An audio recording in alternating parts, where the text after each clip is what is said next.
As a warrior, as the Guru Khalsa, it's our responsibility, it's the mandate of the Khalsa to be fierce against even the most demonic fierceness. As the Nishan Sahib flies outside, the Guru is giving the instruction that my Guru Khalsa, who reside within this darbar, will stand up against injustice and stand up for the protection for those that are being persecuted. That's the mandate that we accept as we come into the Khalsa. We wear shastar. This isn't an ornament. This isn't here as some sort of decorative display or some fashion. It's by the blessings of the kirpaan, by the kirpaa of that which gives us maan, the kirpaan, that which gives us honor, that many people to this day, that they walk freely practicing their dharm because they were not overrun by another. Param Satkaryo Guru Khalsa Sad Sangat Ji, Gaj Vaj ke Fateh bulao, Waheguru Ji ka Khalsa, Waheguru Ji ki Fateh. We're all blessed to be in the company of Sri Guru Hargobind Saheb Ji Maharaj in their 11th, in their eternal form, our Guru, Jagat Guru, Sahib Sri Guru Granth Sahib Ji Maharaj. As we come together to celebrate the avatar, the coming to the earth of the 6th form of Sri Guru Nanak Dev Ji, Guru Hargobind Saheb Ji Maharaj. As we come together to learn from the teachings of the Guru, Guru Sakhi Jota Pargat Hoy, through the teachings, through the Sikhiya, through the Sakhiya, through the Gurbani, Pargat Hoy, Guru Sakhi, through the Guru's teachings, Jot, that light that is inside each and every one of us, Pargat Hoy, becomes Pargat. And as we have this time together, this precious time, we should understand that whilst we're here to learn about Guru Sahib's itihas, whilst we're here to take the fragrance of Gurbani, that Guru Sahib should let this grace upon us, that through their kirpaa, this Shabad can give us a teaching, a Sikhiya. The truth of the matter, at least for me, is that this journey is an inward journey, that we're here to find out about who we really are inside. And this is really important that we understand this, that we approach our Sikhiya. When we come to the Dharamsal of Guru Nanak Badshah, Tis vich tarati tha parakhi Dharamsal. As we come into the Dharamsal, we have got to unlearn certain things that we've been miseducated for. You see, in our vocation, in our school, in our career, our education has been there to advance us in this world. That we should perhaps qualify to go to a university. That university then should permit us to apply for a certain job. And through that entitlement, we could then find ourselves advancing into a career. But the Sikhiya which we're going to learn here, the Sikhiya that we come into the Guru's Darbar, is to give us Rakhya, is to give us that protection, to give us that teaching. What teaching is that? That teaching is who we are inside, who we really are. Be manatu jod saroop hai. But you're not your job. You're not your house. You're not your possessions. You're not even the relations that others define you by when they call you dad or when you call someone mum. That we're not any of those things, that we're a light, that this jod connects each and every one of us. And so the purpose here as we come together is to undertake an inward journey. When so many journeys are being undertaken outwardly, when we come before the Guru, we're here to undertake that Tirath, that Yatra within. Tirath na bana jao, Tirath naam hai. Tirath sabad bichar, antar gyan hai. Maharaj just explains that in the other faith, in the Sanatan Dharam, there are 68 places of pilgrimage people would go to. Outwardly, they would go to the Ganges, they would go to the Yamuna, they would go to different places to obtain ablution through ritualistic Ishnan in the rivers in the hopes that the nature of those places would give them mukti. We're not here to denigrate any other faith, we're just here by comparison to explain the beauty of this Sikhi. Maharaj is saying, Tirath Navan Jao, people go to these Tiraths to have Ishnan, Navan and Jao, but the Asali Tirath, the highest Tirath, Tirath Navan Jao, Tirath Naam hai. The highest Tirath is to undertake Naam, to close our eyes, to recite upon, to vibrate upon the Gur Mantar of Sri Guru Nanak Dev Ji Maharaj. Tirth naam hai. Akho sat naam Sri Waheguru.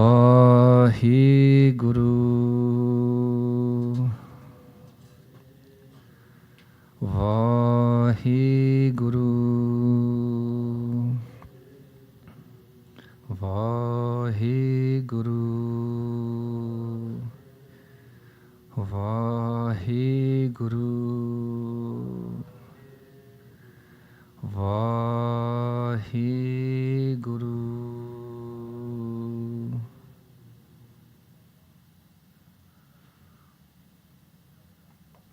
That the real purpose, the real journey we must undertake, the real education, therefore, is the opposite as to how our minds have been programmed to receive education in the world. This education won't foster you an entitlement to a certificate, but it will give you a warmth, it will give you a love, it will give you a taste of what it means to sit in the Sangat of the Guru, that we can open up our hearts from a place of gratitude and say, yo, I could be anywhere right now, but Maharaj, in your kindness, I find myself sitting in the company of the Guru. Bin pagga sata sangat na labbe. To be here is by the blessings of the Guru. Without great good fortune, you'd probably be somewhere else right now. And we don't say that from a place of arrogance, because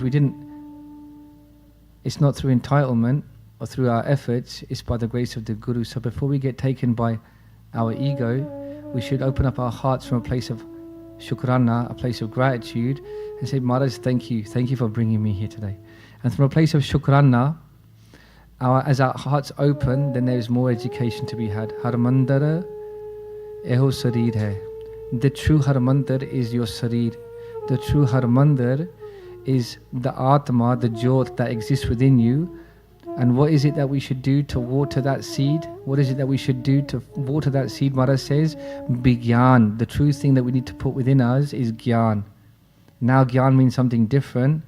Gyan means that true education that we obtain as we do Matha Tek before the Guru, as the Guru bestows their grace, upon us. Harmandar eho sarir hai Gyan Ratan Pargat hue. As a warrior, as the Guru Khalsa, it's our responsibility, it's the mandate of the Khalsa to be fierce against even the most demonic fierceness. And if we don't have that understanding, that acceptance, then perhaps we deserve to also lose our dharam. Because as the Nishan Sahib flies outside, the Guru is giving the instruction that my Guru Khalsa, who reside within this darbar, will stand up against injustice and stand up for the protection for those that are being persecuted. That's the mandate that we accept as we come into the Khalsa. We wear shastar. This isn't an ornament. This isn't here as some sort of decorative display or some fashion. It's by the blessings of the kirpaan, by the kirpaa of that which gives us man, the kirpaan, that which gives us honor, that many people to this day, that they walk freely practicing their dharam because they were not overrun by another. As I mentioned, as I alluded to earlier, the 5,000 Kashmiri Pandits that came under the blessings of Guru Tegh Bahadur Ji Maharaj, whose protection that they sought, were numbers so great that they outnumbered the sect that they came to seek their blessings and their protection. Saying it was the quality of that Khalsa. Why is it so important for our mothers to hear this? Because these warriors, who are they born from? The warrior spirit is, who is it initiated through? It is through the mothers, it is through the masya, through the puwa, that these children will learn to become the warriors. That spirit is invoked. And it's really important that we understand that we cannot overstress this mandate enough. Mata, who is it that we were blessed? Who was it that made those prayers that allowed us to have the greatest example of a warrior upon this earth? Guru Har Gobind Sahib Ji that we speak of today, whose prayers were heard that we would be blessed with such a soldier, such a saint, who was over 7 foot tall, who was the greatest being, the greatest spiritual being, but the greatest warrior. It was none other than Mata Ganga Ji. It was the prayers of Mata Ganga Ji, that feminine energy, that female energy, those ardasa that were being made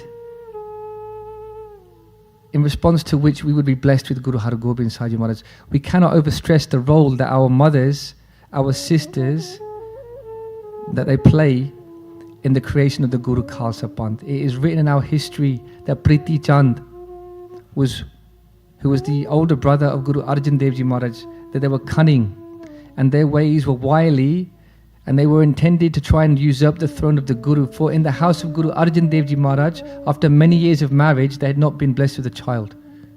We do well to remember this, Guru Pyari Sadh Sangat Ji, as we sit in the Guru's Darbar.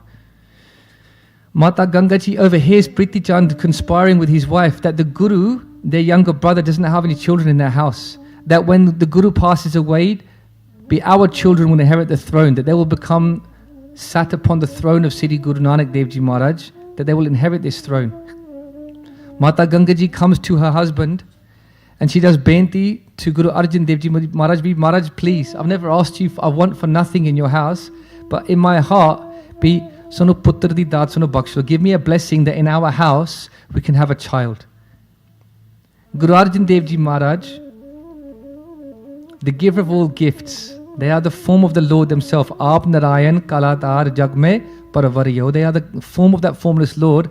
They say, if you want the blessings of a child, then you should go to a true saint. Guru Arjan Dev Ji is the giver of all gifts, but they're showing us the limits of humility. They say, go and see Baba Buddha Ji. Odo kol tusi jaake ardas karao, and you'll get whatever blessing that you want. Guru Arjan Dev Ji Maharaj sends Mata Ganga Ji with this instruction. Mata Ji goes with all of the Guru Sikhs in her entourage, in her company.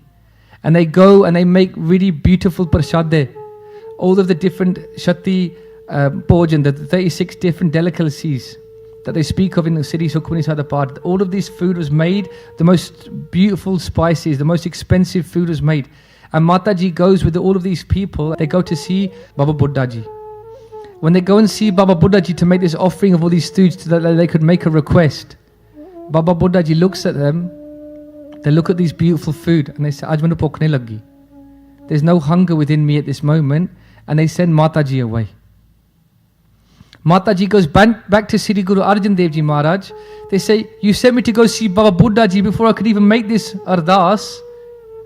Baba Buddha Ji, they refused all of these offerings of this rich food that all of our Guru Sikhs made. That all of these people in the house of the Guru had made.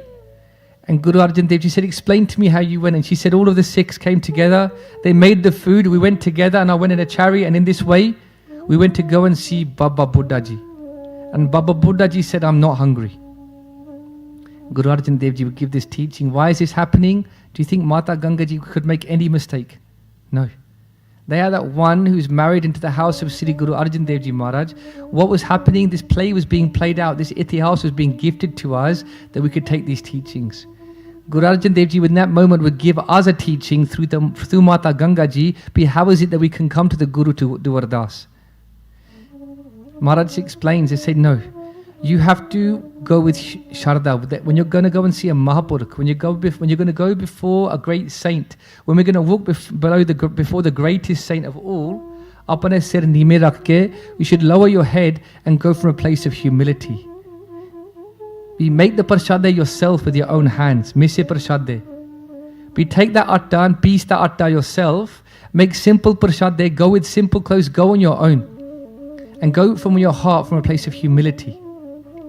So it was that Mata Ganga Ji now, they would make really simple prashade, mise prashade, very simple food, that they would grind the atta themselves. They would take with them an onion, and they would take with them prashade. They would go nange pair. Sadh Sangat Ji, this is the maryada of the house of the Guru. We've said it before, we'll say it again. We only have to gain by the amount of sharda, the satkar that we show the Guru. When we come into the Guru's darbar, upon nange pair aake, we should come as beggars. Ik daate, ik bekhari ji, sab tere joj vidana. When we come into the Guru's darbar, we should follow the example of Mata Ganga Ji. She took no shoes, she had no socks. She would come nange pair into Baba Buddha Ji's company, and they would lower their head. These teachings aren't for a negotiation. The question is, who do you want to be? As we come before the Guru, we should come with that entitlement. And if we're sitting in the Guru's darbar now with socks on, it's fine. The point is that we should learn that we can make progress for tomorrow. When we take off our socks, we're going through that process of lowering our ego. We're going nange pair. There's a saying in English you can't really translate. Nange pair hoke, meaning that you go like without anything on your feet, meaning you go as you came into this world. So when we come into the Guru's Darbar, come from a place of Sharda, a place of humility, take your socks off. Your socks are just basically inner shoes. Hana? So take your socks off. Apara said, we cover our head. We haven't lost that in this house of the Guru's Darbar just yet. And it's not that anyone's going to tell you not to. Let's have it straight. No one's going to stop you when you come into the Guru's Darbar. So it's not about getting away with it. We've got to get rid of this mentality. It's not about what can we get away with. When we come into the Guru's Darbar, it's what can we gain? What can we offer? Right? So no one's going to stop you coming into the Guru's Darbar. But when we should come into the Guru's Darbar, it's not about, the mentality shouldn't be what's the bare minimum I can do to get away. Sadsangat, just a quick departation. This thought's coming to my mind. I was speaking with, I've got to be very careful, I don't want to give any details, but I was speaking with a fellow person my age, I'll keep it that vague. And he was talking to me about the way that he's raising his children. And he said to me something which I thought was really interesting. He said, these kids, because I don't treat them the way that I was treated by my parents. My parents would beat me very badly when I do something wrong. All that I do is I shout and scold at them, I put the fear of God in there, but I never hit them with my hand. And so what he's done is very interesting. He's taken the worst example that he could possibly think of, and we'll call that 100%, right? And he said, because I'm not at 100%, he's lowered himself to 96%. He said, I'm not anywhere near as bad as what I got treated. And I said something to him. I said, what gave you the right to take the worst example as one that you've got entitled to measure yourself by? Shouldn't we be taking ourselves as our best possible beings that we can be? And he was completely gobsmacked, because up until that moment, he was in a comfort zone that he'd created for himself. That I'm not as bad as this person. But who gives us the right to choose the worst examples as a safety mat against whom we should measure ourselves by? Why do we look at what we did as an absolute worst case scenario yesterday to measure ourselves against as progress today? What we should be doing is measuring ourselves against the infinite possibility of good that we could do if we get the Guru's bakshish. And as we look around our friendship circles, we're so keen to measure ourselves against somebody else and say, I'm not as bad as that guy, it's okay, just give me one more. It's okay, I'll have one more because I'm not in as much of a bad state as he is or she is. But who gives us the right to let ourselves off the hook that easily when we could be living such a higher quality of life? And so when I say to you, no one's going to stop you from coming to the Guru's Darbar, the question you've got to ask yourself is, who do you want to be as you sit in the Guru's Darbar? And whose standard are you going to measure yourself by? So, Mata Ganga Ji goes, they go nange pair, they walk up on their feet, upon the scorching hot, as the scorching heat of the sun is cooking the ground. Mataji goes into the company. This is the Guru's wife. This is the king of all kings. This is the queen of all queens going into a saint, a student of the house of Guru Nanak Badshah. They're going to see a Sikh of the Guru, a devotee of their husband, a devotee of the Guru. But she's going with Nimrata Seth, because she's been told the way of the house of Guru Nanak is the way of Nimrata. And they go before Baba Buddha Ji and they place before them these very simple mise prashade. And they say to Baba Buddha Ji, well, I've got this offering to you. And Baba Buddha Ji looks upon the prashade and says, Aaj maine bahut bhukh lagi hai. I'm very hungry today. And they take those prashade very heartily and they start to eat their prashade. And Mataji now finds herself in a place of open love. And they make that ardas. They say to Baba Buddha Ji, bhi sanu putter di daat sanu baksh lo. And in that moment, Baba Buddha Ji would take the ganda, they would take that onion, they would place it upon their knee, and they would smash that onion. And they say, just as I have smashed this onion, one will be born into your house who will smash the persecution that is being gripped and the fear that is gripping India. They will smash the Mughal rule that is taking a grip like a demon, like a ghost, upon the people of this realm. That son will be born into your house, Bil Dalapanjan Gur Surma. They will be the destroyer of armies. Dal Panjan. Guru Surma. There will be such a Surma of that Guru's house. Varajoda. There will be such a worry. Bahu Parupakari. And there will be that one that uplifts those that are in darkness. What a beautiful word. Parupakari. Parupakar meaning that one who will help people out of their difficulties. Sare akho Parupakar. Parupakar. Sare akho ji Parupakar. Upakar, Parupakar meaning that one who will help you, Upakar, out of this darkness to come into a place of light. Dalapanjan Guru Surma Varajoda Pahu Parupakari. That there will be one that will liberate those who are bound. There will be that one who is born into your house. And so it was, Guru Pyari Sadsangat Ji, from the blessings of the hands of Baba Buddha Ji, that great saint soul that would have had darshan of Sri Guru Nanak Dev Ji Maharaj, at the ardas, at the behest, at the loving request of that female energy in Mata Ganga Ji, we were blessed with Sri Guru Har Gobind Sahib Ji Maharaj. Guru Pyari Sadsangat Ji, as mothers, as sisters, we have to ask ourselves, what ardasa are we making? Because in the house of the Guru, let's have it straight, whatever ardasa you make, they will be safala, they will become fulfilled. Birti kade na hove, Jan ki ardas. Says the Guru, Birti kade na hovi, Jan ki ardas. In the house of the Guru, whatever ardas that you make will be fulfilled. The question we have to ask ourselves is, how many things have we asked for that we have received and they've left us no better than we were before? Be denda de lende, thak pai, juga jugantar, khai khai. Guru Maharaj explains, be denda de lende, the giver, de lende, they give us so much. Before they get tired of giving, we get tired of receiving all of our presents. Denda de lende, thak pai. Lende, the one who's receiving all the gifts of the Guru, or thakon janai. Before we get tired of asking, we've run out of opportunities to receive.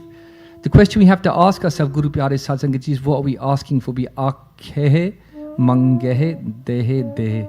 Guru Maharaj makes it plainly clear. Akhe mange dehe de, daat kare datar. Wherever you ask for, akhe meaning to speak from your mouth, akhe mangehe dehe de. You'll get exactly that. Daat kare datar. This is the nature of the giving being, which is Parameshwar Waheguru. The question we have to ask ourselves is, what are we asking for? And if it's so foreign to us to ask for what we're speaking about in terms of raising warriors in this house, we have to ask ourselves, how are we conditioning ourselves? For there are many, many mothers that are doing their ardasa every day. That in my house, may a warrior be born. May a warrior princess be born. Not just a warrior that can carry arms, but a warrior that can stand up against injustice. That in a classroom won't succumb to that peer pressure of just having to fit in. That may there be a warrior in this house that we stand up against injustice and always lift dharam. Sadsangat Ji, I remember, again I will leave names out, but I witnessed this and it was such a beautiful thing to witness, that in a school, a private school just not far from here, a Singhani has raised such a beautiful soul, such a beautiful princess, that she's the only Sikh girl in this school. And as she walks around the playground, this is narrated to me, that all of her friends are becoming vegetarian, because when she doesn't eat meat, she explains to them the beauty of her dharam. All of her friends are going home and they're saying, we don't want to cut our gears. And all of these girls, this young girl's friends are going home and they're saying to their mother and their fathers, we want to keep our gears. We don't want to cut our hair. This is a gift to us. But why is there a presumption that as our children go into school that they've got to conform when the teachings of the Guru are above anything that anyone else is going to receive outside? When are we going to learn that we're not here to fit in? How many of our youngsters are we going to meet with names like Simon and Terence before we realize that actually we've been trying so hard to fit in? How's that working out for those youngsters that we're giving them a mixed identity and they're coming into Sikhi realizing that they've been sold a different narrative, and then they're saying to themselves, this beautiful good Sikhi's been with me all the time. How's it worked out for any of these experiments that we've seen? Anybody got an example in their mind of someone that they know that's so much better off from being sold a different narrative than the culture of the Guru's Sikhi? No. So the question we have to ask ourselves is, if that's so far from our own mindset, then we have to start listening to itihas. We need to make it really clear, Guru Pyari Sadsangat Ji, itihas will inform your focus. The way that you see things in this world we spoke about this just a few months ago. The way that we see this world is not objective. It's not objective. The way that we see this world is a completely subjective reality. The way that I see this world compared to Tajinder Singh or anyone else will be entirely determined by what you have been focusing on up until the day we both look upon the same thing. Up until the day that we both look upon the same thing, what will determine what me and you see in that situation will be purely what our focus has been up until that day, or what we can call mental training. And if you've been exposing yourself only to a certain mindset of negativity, then in that situation you will only see opposition. Whereas if you've been exposing yourself through the Khalsa Maryada to the teachings of the Guru, all you will see is opportunity. Guru Pyari Sad Sangat Ji, when Bhai Mati Das Ji was tied between a wooden frame, being told, we're gonna saw you in half with an ari. The tooth would look so scary to look at on this saw that would have to be was so heavy it had to be operated by 2 executioners. By Mati Das Ji, who'd been doing seva the whole of their life, when they were placed in this frame and they were told, give up your dharam, convert to Islam, or we're going to saw you in half with this saw. What's your last request?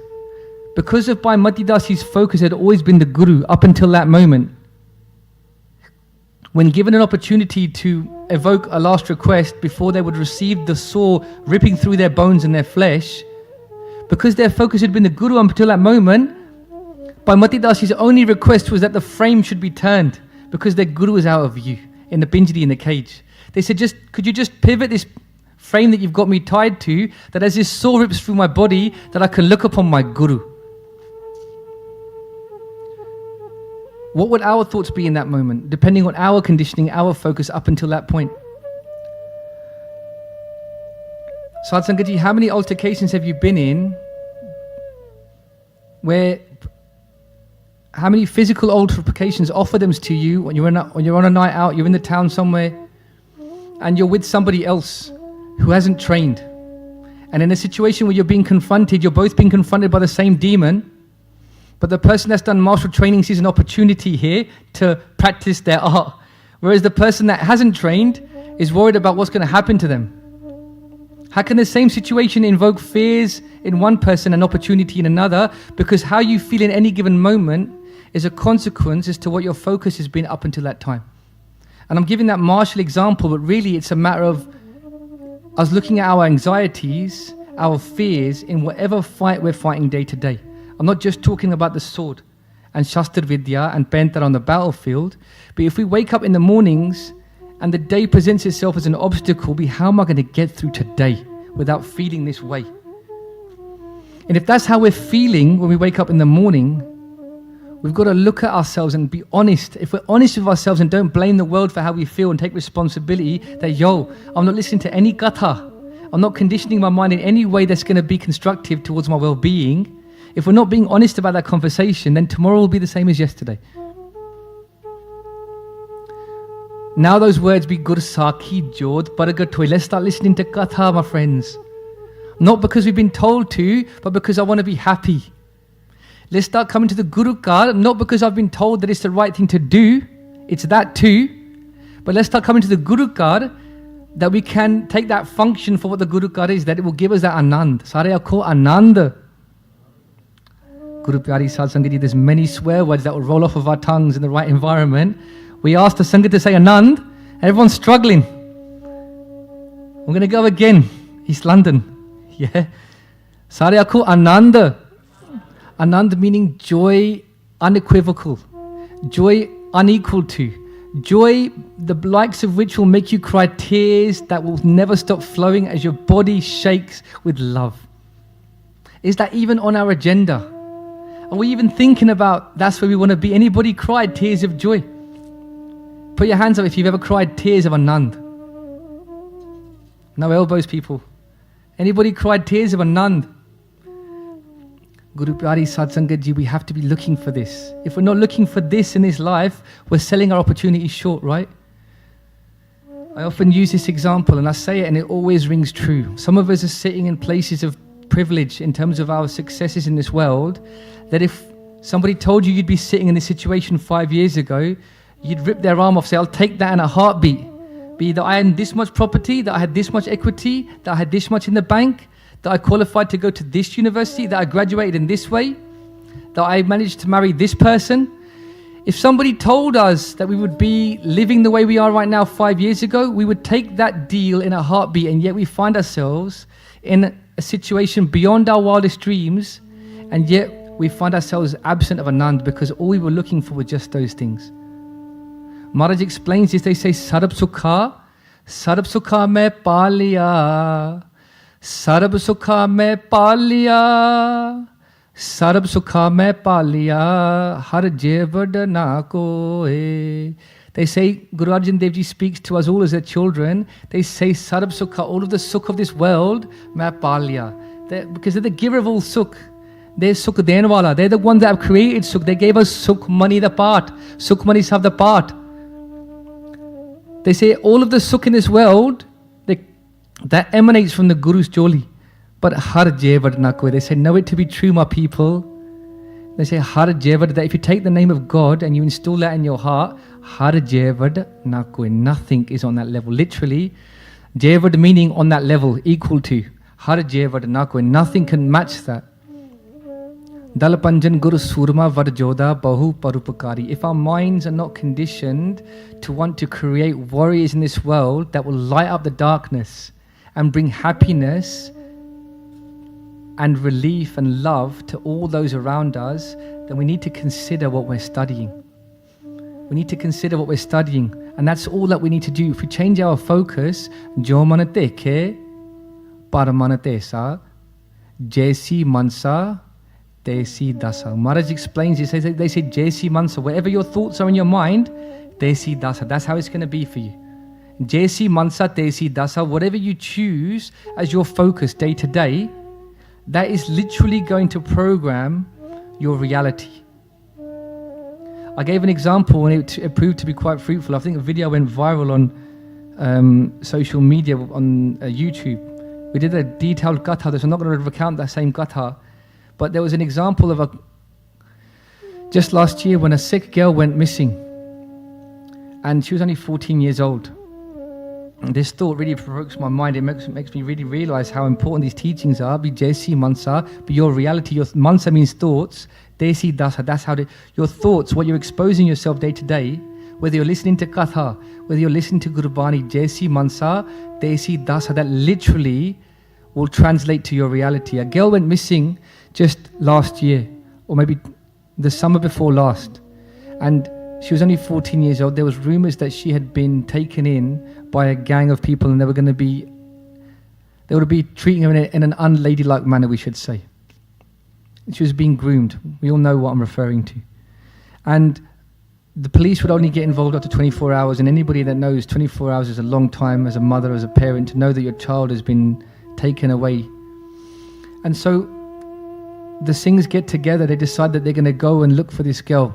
So they put out calls to everybody, and in a small cafe in East London, all of the Singhs and Singhania, they get together and they start to arrange this search party that's going to go out to look for this girl.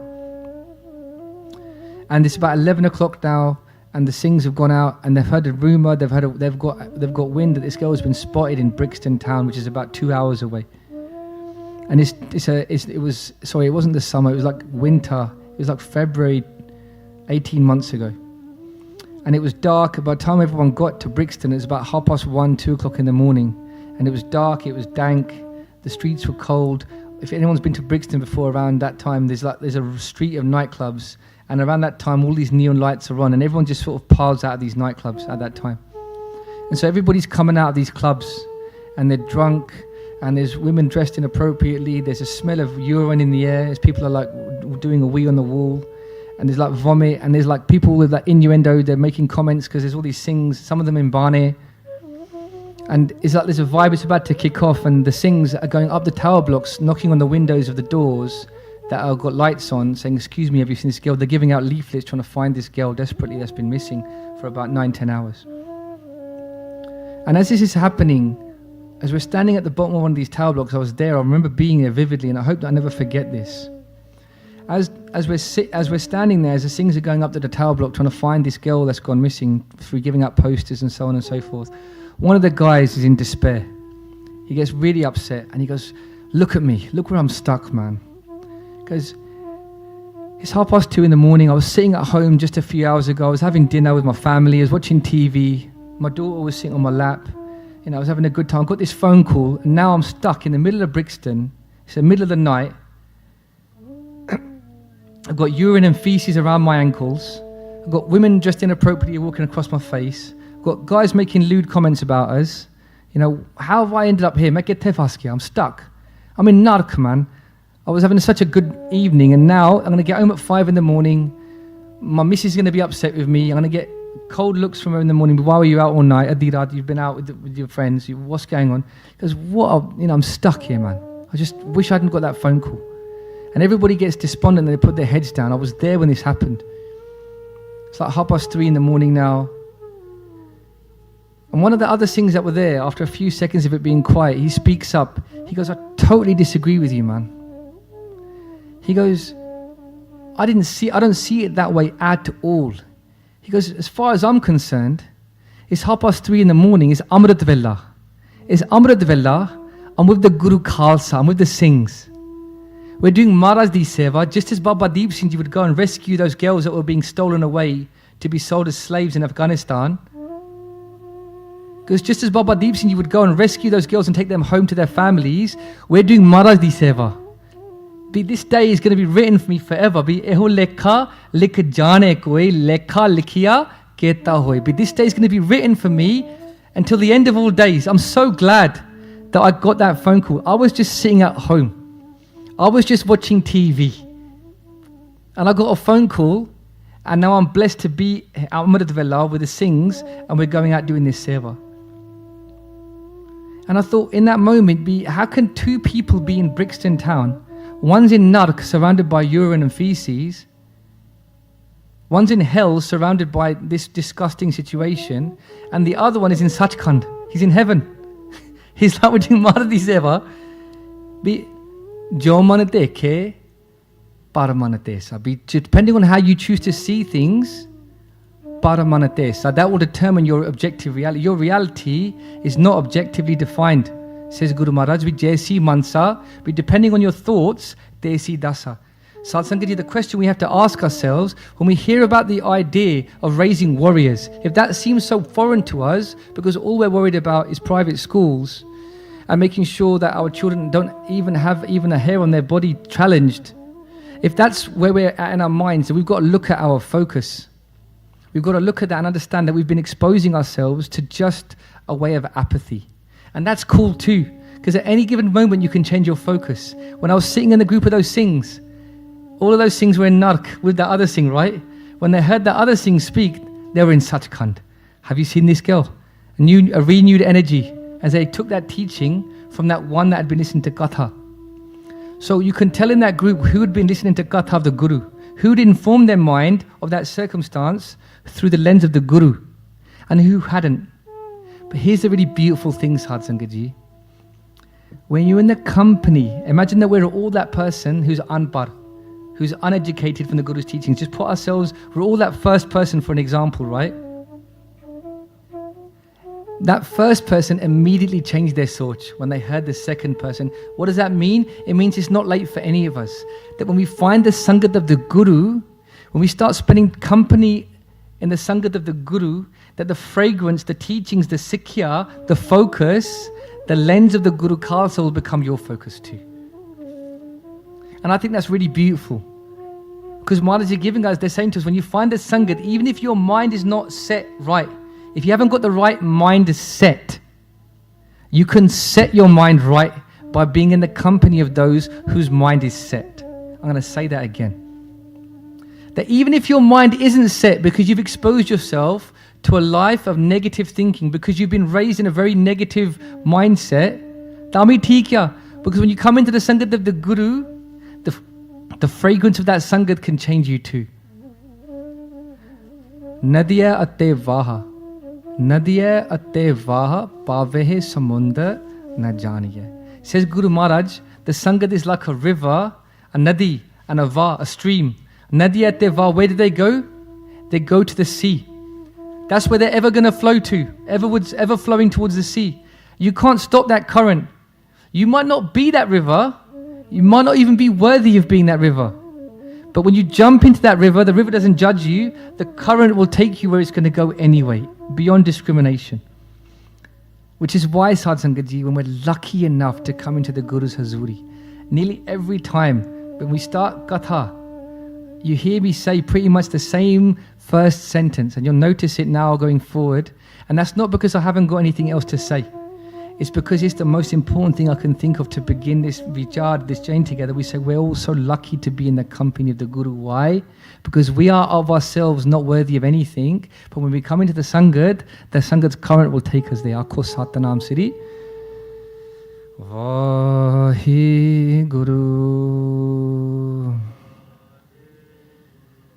Waheguru.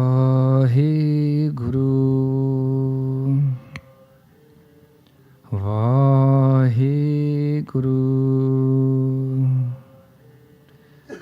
Waheguru.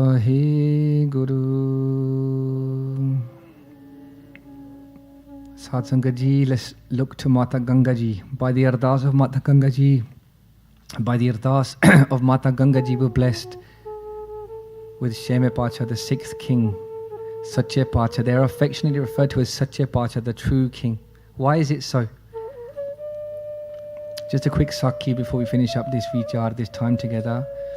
The Emperor Akbar would hear that Guru Har Gobind Sahib Ji was called Sache Pacha. Many times over, they would hear.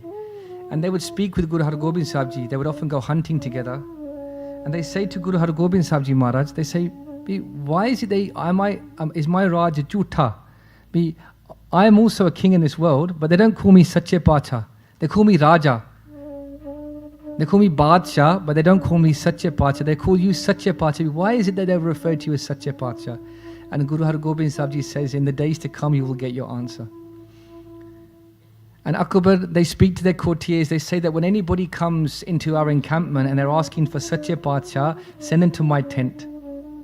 Let them come to me. Let them come to see me to see whether or not I can be regaled as that true king with the same name that is given to Guru Har Gobind Sahib Ji Maharaj. And what would happen is that a grass cutter would come. This is from the Tika of Yani Gurbachan Singh Ji Khalsa Pindrawala. You can read it in the Pehli Poti Tika. It's also referenced this Sakhi, this Itihas, in the Gurpratap Suraj Granth by Kavi Santokh Singh Ji. That this grass cutter who'd never had sight of Guru Har Gobind Sahib Ji Maharaj, they come to see Guru Har Gobind Sahib Ji. They've been cutting grass, earning their kirt over these days. And over a long period of time, they've managed to save up this gold coin, this taka. And they go to give this to Guru Har Gobind Sahib Ji Sache Pacha as an offering to that Guru's house. And what happens as they come to that place where they hear that Guru Har Gobind Sahib Ji is now? They ask the guards, they say, where is my Sache Pacha? Where is Guru Har Gobind Sahib Ji Maharaj? And the courtiers have been told to send this person that asked for Sache Pacha to the tent of Akbar, the emperor. And so they go and they, maaf karna, not Akbar, sorry, Sadh Sangat Ji, but Jahangir. So they go into the tent of Jahangir. Forgive me, I said Akbar a few times. I meant Jahangir. Akbar was a previous Badshah from a previous time. They go into the tent of Jahangir and they place the coin, the taka, before the emperor, thinking it is Guru Har Gobind Sahib Ji Maharaj. And that grass cutter, they pay so much respect to Jahangir, mistakenly thinking that it is their Sache Pacha, their true emperor, Guru Har Gobind Sahib Ji Maharaj. That Aurangzeb is really, Jahangir is really impressed with their obeisance. They say, Kosh Mangalo, ask for something from me, your king. And that grass cutter, whose name is not mentioned in our Itihas, they would ask for something that really explains why we sit before the Guru with such humility, whilst we sit as beggars before the Guru. That grass cutter says to Guru Har Gobind Sahib Ji Maharaj, they say, Maharaj, Sache Pacha, you just bless me that I'm saved from the Jamdoots, that when I die, that I'm not attacked by the Jamdoots, that I get to be mukt from this world, that I'm liberated from this world. And in that moment, Jahangir says, what you asked for, I'm also begging for from this world. I can't give this to you what you're asking for. In that moment, that grass cutter realized what we realize when we close our eyes and we do Simran before the Guru, be that this is Sacha Paatshah. That in the house of Guru Nanak Paatshah, beneath the flying flag of Guru Nanak Dev Ji Maharaj, that stands for protection for all, as we sit above the Langar hall, as we sit in the company of Guru Har Gobind Sahib Ji, as we sit in the dust of the Sangat of the Guru, that grass cutter realized that where he wasn't is where we are right now. That grass cutter goes to pick up that coin. He goes, you are not such a Badshah. You might be Badshah, you might be a king in this world, like many kings before and after, but you are not such a Badshah. And Jahangir, they say, look, don't pick up that coin. Meri besti na karao. I'll give you another coin. I'll give you many coins. Leave that one here. Don't pick that one up. That grass cutter says, the coins that you're going to give to me, as valuable as they may be, I don't know the kirta. I don't know the work behind those coins. I know what kirta I have done. I know what honest work I have done for this coin, which I make as an offering to my Guru when I find my Sache Paatshah. But you keep your coins. Just give me my one back. Jahangir would follow that grass cutter as he would leave, looking desperately for Sache Paatshah Sahib Sri Guru Har Gobind Sahib Ji Maharaj, and they would follow that grass cutter as they would go into the nearby tent of Sache Paatshah. And Guru Har Gobind Sahib Ji, Antara Jami, the knower of all hearts, they would see that one that the Guru is with every single day anyway. They see that one that the Guru is always with every day anyway, as they would work towards raising that coin. And now they stand physically before them, but they were with them every day anyway, because the Guru is hajar with us all the time. Gave ko veke hadra hadur. Says the Guru that you sing the praises of who? That one that is with you where? Near, very near at all times. And they make that obeisance, they make that ardas, they say to the emperor, they say to Sache Paatshah Sri Guru Har Gobind Sahib Ji Maharaj, give us that khushi. And Maharaj says, you want that khushi in the life beyond? It's yours. And I'll give it to you now as well. They made them mukt even in front of them. The emperor would turn and say to Guru Har Gobind Sahib Ji Maharaj, goes, I know now why they called you Sache Paatshah, but I've got another question for you. Gyani Garbachan Singh Ji would give this teaching. They say, look how much you've given to this person for a measly taka. He's given you one gold coin, you've made them mukt in this world beyond, and you've given them anand in this world. You've made them Jivan Mukt and you've given them Mukt from this world beyond. All they've given you is a measly coin. I can give you many of these coins. Sadh Sangat Ji hears the teaching. Gyani Garbachan Singh Ji records that what reply would Guru Har Gobind Sahib Ji give? They would say, he's not Mukt for what he gave. He is Mukt for what he left behind. Because Maya had no pull over him. He is not mukt for what he has given to me. He is mukt for all of those other coins that you could have given him. But how many other temptations have come his way? But his mind is always towards the Guru. Guru Pyari Sadh Sangat Ji, as we come to the end of this vichar, Maharaj gives us such a beautiful teachings. The simplicity of the teachings does not in any way excuse his genius. Maharaj explains to us, they say, Sachi Preeta, such simple sounding Gurbani, which is the language of a child's heart being spoken. We Sachi Preeta, Ham tum syo jori, tum syo jor avar sangatori. They say, if you want to find that Sachi Preet, you want to find your true beloved, Ham tum syo jori, you have to break from something else. That if you want room inside the cup of your heart to be filled with the love of the Lord, and for the love of the Lord to be filled within you, Sachi Preet Ham tum syo jori, you have to give up. Tum syo jor avar sangatori, you have to give up something else. What is it we have to give up? We have to give up this constant battle that we have to seek validation from this world, that somehow we need permission from our peers to enter our dharam, that we need permission from our families or the circle that we sit around to take steps towards our Guru. We don't. It's just a foundation of falsehood. At any given moment, you can decide, I want to keep my case. I'm going to give up nasha. I'm going to take amrit. We've got to break these shackles that we think are setting us free, but they're actually holding us back. No.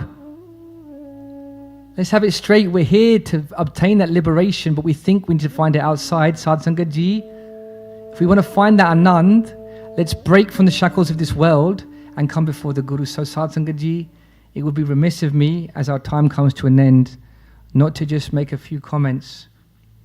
For even if we had years, we couldn't do justice to those that I'm going to speak of now. But as we begin this month, we reflect now upon the events of June 1984 in Punjab, when the Indian government would wage war against the Khalsa. Let's have it straight. We can't put it any other way, for any other way would not be a justice. We know now from the papers that have been released from our own conservative government that SAS soldiers were sent. We know also that there were plans to attack the Darbar Sahib from as early as February 1984, when constructs had been made, when fake temples had been erected so that they could run drills. And that in June 1984, under the false auspices of trying to capture criminals that had already previously, very recently been in police custody, that had never been charged, 38 Gurdwara across the Punjab were attacked, including Sri Harmandir Sahib. The time that was taken, the timing used to launch this attack was none other than the Shaheedi of Sri Guru Arjan Dev Ji Maharaj, when it was known that tens of thousands would be at the Darbar Sahib. There were reports of Singhs having their turbans taken from their heads as their hands were tied behind their back as they were shot from point blank range, as the blood of those Shaheeds would fill the Sarovar. This is a time for us to educate ourselves. Let's go to legitimate places that we should look to educate ourselves. Our history is being rewritten by those that would have us forgive them or forget them, any which way that you want to put it. Our history is being rewritten, and it's an opportunity for us now, as we have this time, to look upon our history as it stands. 38 Gurdwara were attacked. This was an attack across the Sikh Panth. Indira Gandhi was recorded by her advisors as saying that we're here to break the back of the Sikhs. And I heard it put so beautifully by an academic, and this is not an area that I can say I'm qualified to even speak on as a scholar. In fact, I'm very nervous to speak on it, because there are those that have dedicated their lives to educate themselves upon the Shaheeds of this time. So I will just spend these last couple of minutes to say one thing that I thought was really interesting. One of the academics I came across said that India regards the attack on the Darbar Sahib as a success, as it was intended to break the back of the Sikhs. But this academic replies that it wasn't a success, that in fact the Guru Khalsa was victorious.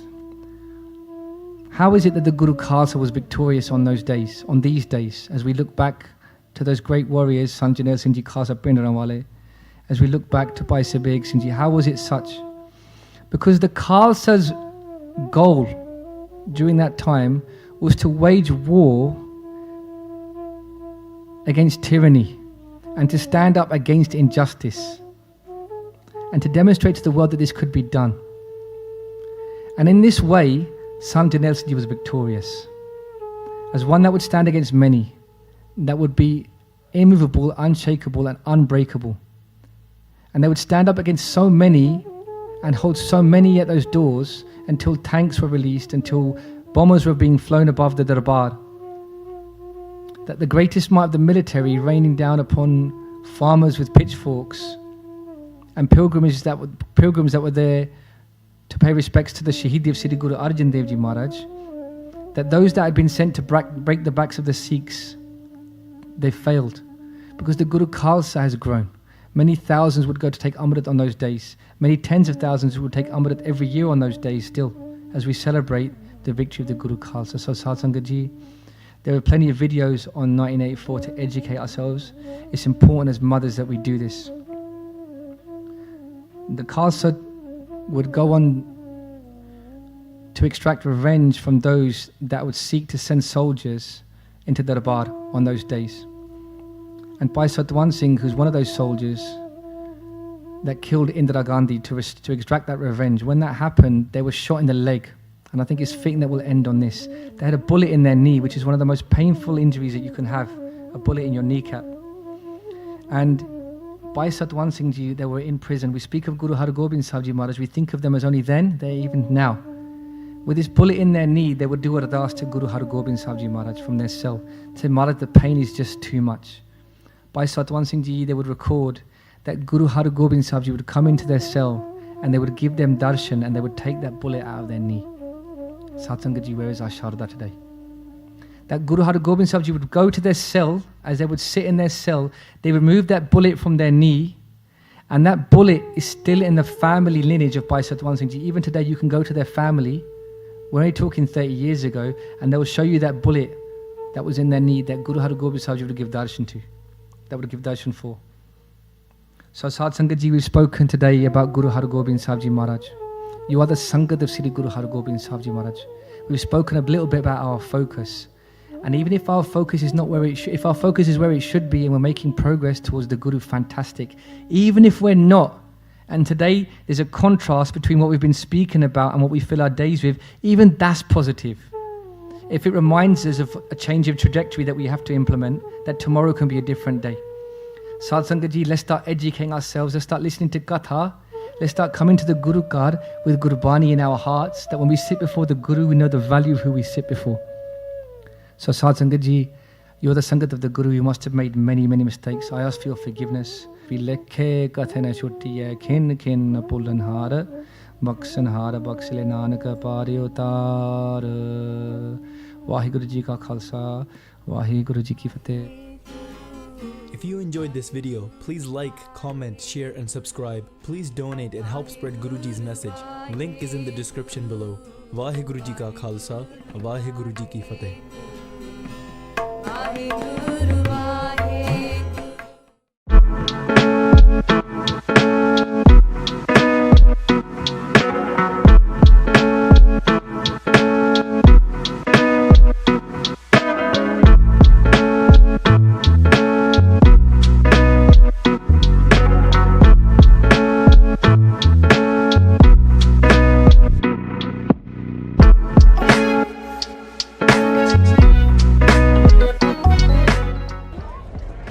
Middle च जाने आपां हण middle घूमदे आ जा साइडा तो घूम लगियां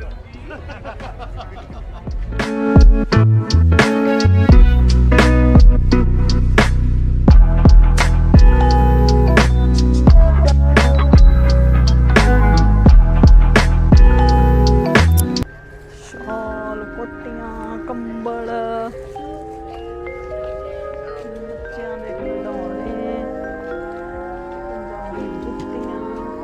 पजामे ज्वेलरी तो कपड़िया का तो कोई अंत ही नहीं है ना मैट्रस जे कोई ना लिया सौण नूं है आ देखता तो स्टोव कुकर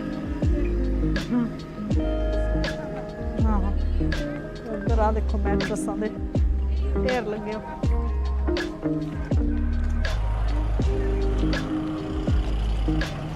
नहीं सानू मैनू लगता अद्धा घंटा हो गया अपन इत्थे बड़ियां इहनूं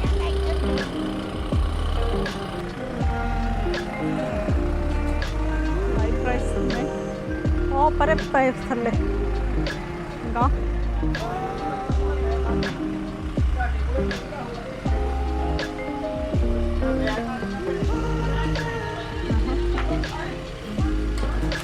ओ देखी बच्ची बच गया नहीं बच्ची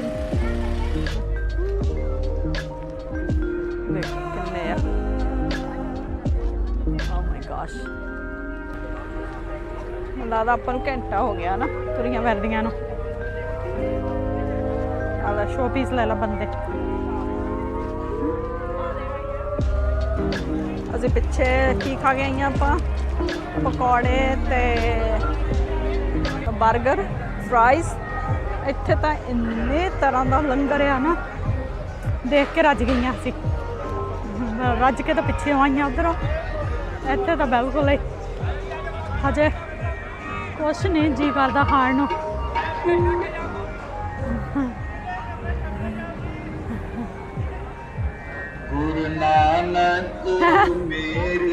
ਆਹੋ ਦੇਖ ਲਾ ਹਾਕਾ ਮਾਰਦੇ ਆ, ਕਹਿੰਦੇ ਛੱਕ ਕੇ ਜਾਇਓ, ਉੱਦਾਂ ਨਾ ਜਾਇਓ। ਪਰ ਪਾਈਏ ਕਿੱਥੇ? ਪੈਜ ਸਵਾਰੀ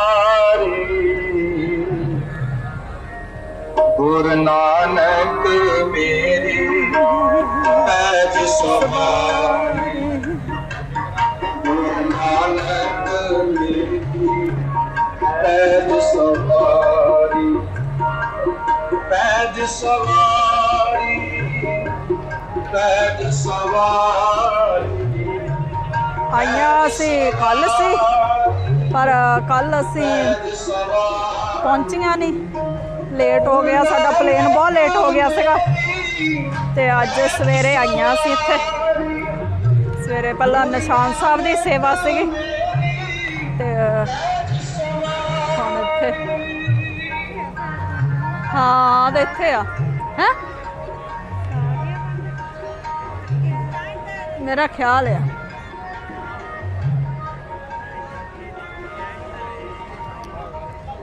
जिधर भी देखो लाइन संगत।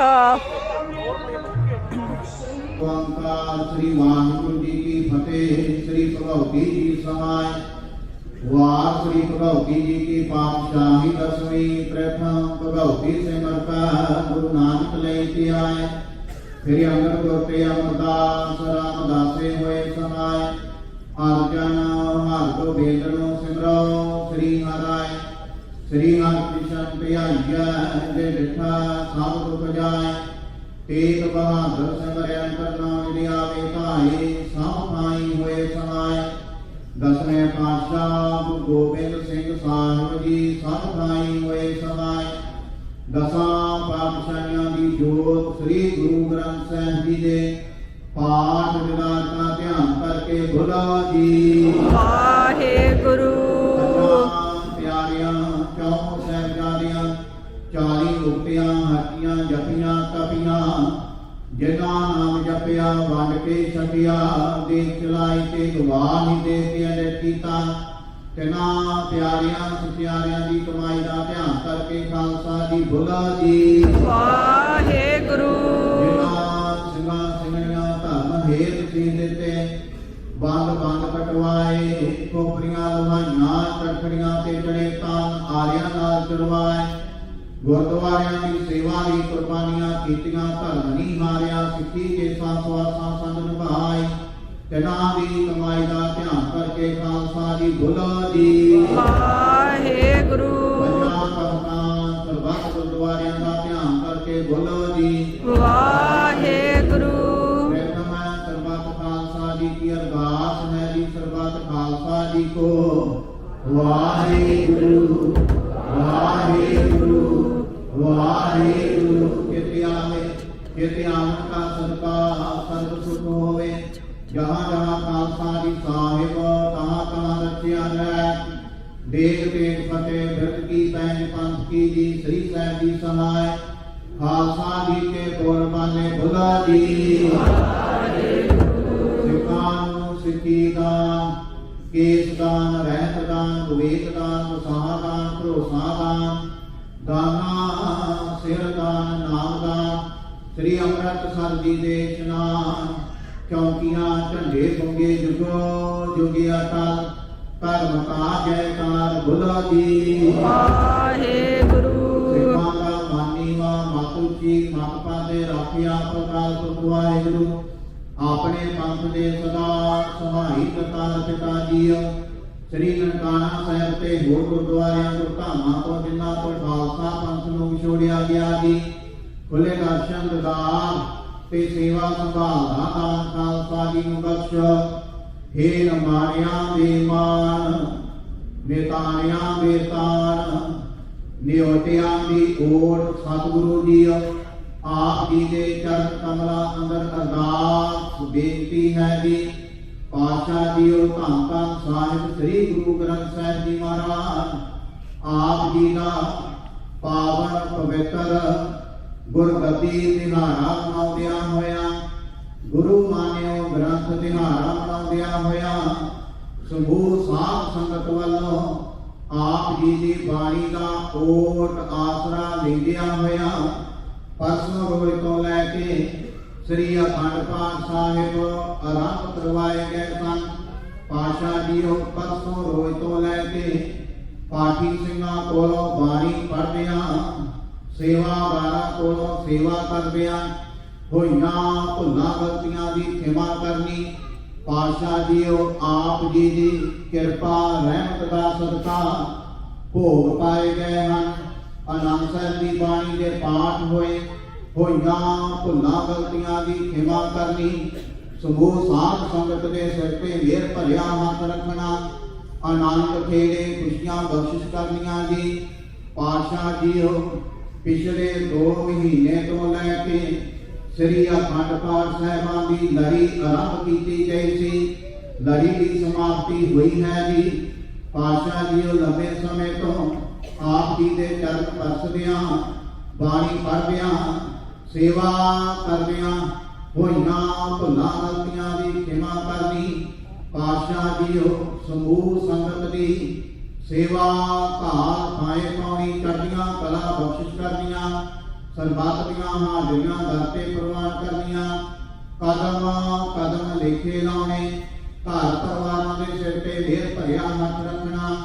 ਸਰਬੱਤ ਸੰਗਤ ਦੀਆਂ ਤੇਲ ਫੁੱਲ ਪਟਾਵਾਂ ਦਰ ਤੇ ਪ੍ਰਵਾਨ ਕਰਨੀਆਂ। ਜਿਨ੍ਹਾਂ ਸੰਗਤਾਂ ਨੇ ਤਨ ਮਨ ਧਨ ਦੇ ਨਾਲ ਸੇਵਾ ਕੀਤੀ ਹੈ, ਸਭ ਦੀ ਸੇਵਾ ਪ੍ਰਵਾਨ ਕਰਨੀ। ਜਿਨ੍ਹਾਂ ਖਜ਼ਾਨਿਆਂ ਵਿੱਚੋਂ ਮਾਇਆ ਖਜ਼ਾਨੇ ਭਰਪੂਰ ਕਰਨੇ, ਕਾਲ ਸੰਕਟ ਦੂਰ ਕਰਨੇ, ਕਾਰੋਬਾਰਾਂ ਵਿੱਚ ਵਾਧੇ ਕਰਨੇ, ਕਿਰਤ ਕਮਾਈਆਂ ਵਿੱਚ ਬਰਕਤਾਂ ਪਾਉਣੀਆਂ।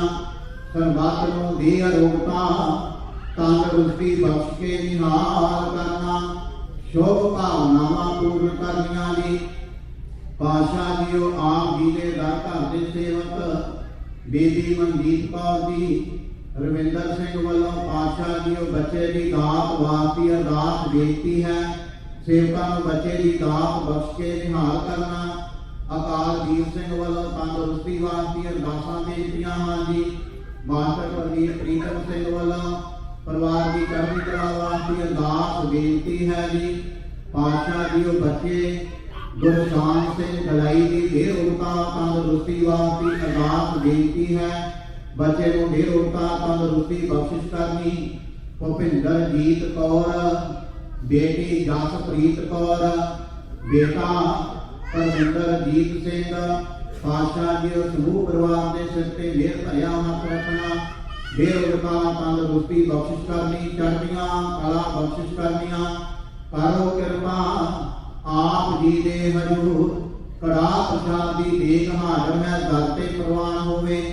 ਪ੍ਰਵਾਨ ਹੋਇਆ ਪ੍ਰਸ਼ਾਦ ਸਾਧ ਸੰਗਤ ਵਿੱਚ ਵਰਤਾਉਣ ਦੀ ਆਗਿਆ ਬਖਸ਼ਿਸ਼ ਕਰੋ ਜੀ। ਜੋ ਛਕੇ ਆਪ ਜੀ ਦਾ ਪਵਿੱਤਰ ਨਾਮ ਜਪੇ। ਸਾਧ ਸੰਗਤ ਵੱਲੋਂ ਆਪ ਜੀ ਦੇ ਹਜ਼ੂਰ ਸੁੰਦਰ ਰੁਮਾਲਾ ਸਾਹਿਬ ਭੇਟਾ ਕੀਤਾ ਗਿਆ। ਅੰਗੀਕਾਰ ਕਰਨਾ, ਲੋਕ ਪਰਲੋਕ ਵਿੱਚ ਸਹਾਈ ਹੋਣਾ, ਕਿਰਪਾ ਕਰਨੀ, ਰਹਿਮਤ ਕਰਨੀ। ਕਰੋ ਕਿਰਪਾ ਇਲਾਹੀ ਅਤੇ ਦਰਗਾਹੀ ਫਰਮਾਨ। ਹੁਕਮਨਾਮੇ ਸੁਣਾ ਕੇ ਨਿਹਾਲ ਕਰੋ ਅਤੇ ਹੁਕਮਨਾਮੇ ਤੇ ਚੱਲਣ ਦੀ ਸਮਰੱਥਾ ਬਖਸ਼ਿਸ਼ ਕਰੋ ਜੀ। ਉਪਰੰਤ ਦੀਵਾਨ ਸਜਾਉਣ ਦੀ ਆਗਿਆ ਬਖਸ਼ਿਸ਼ ਕਰੋ। ਸਹੀ ਪਿਆਰੇ ਮੇਲ ਜਿਨ੍ਹਾਂ ਮਿਲਿਆ ਤੇਰਾ ਨਾਮ ਕਿਰਪਿਆਲੇ। ਨਾਨਕ ਨਾਮ ਚੜ੍ਹਦੀ ਕਲਾ, ਤੇਰੇ ਭਾਣੇ ਸਰਬੱਤ ਦਾ ਭਲਾ। ਵਾਹਿਗੁਰੂ ਜੀ।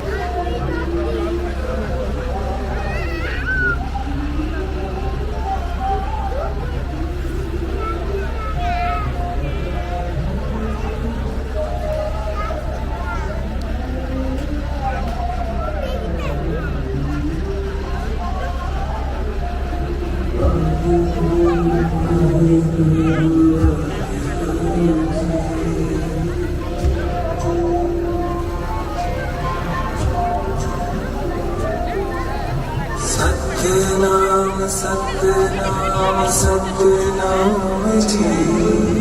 वाहेगुरु वाहेगुरु वाहेगुरु जी।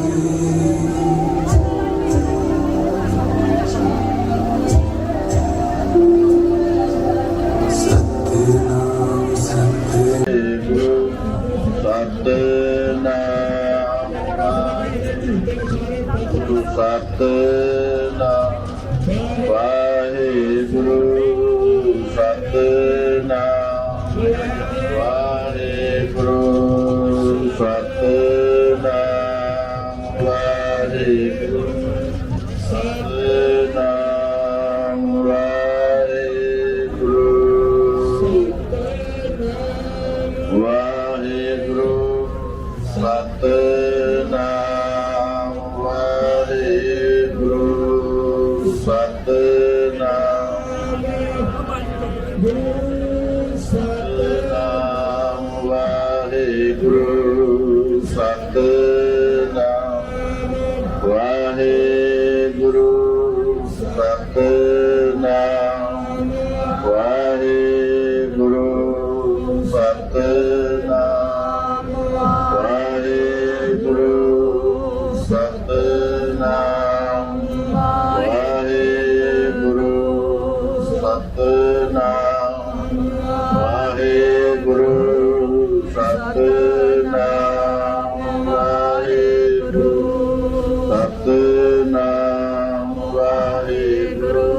ਸਤਨਾਮ ਵਾਹਿਗੁਰੂ ਸਤਨਾਮ ਵਾਹਿਗੁਰੂ ਸਤਨਾਮ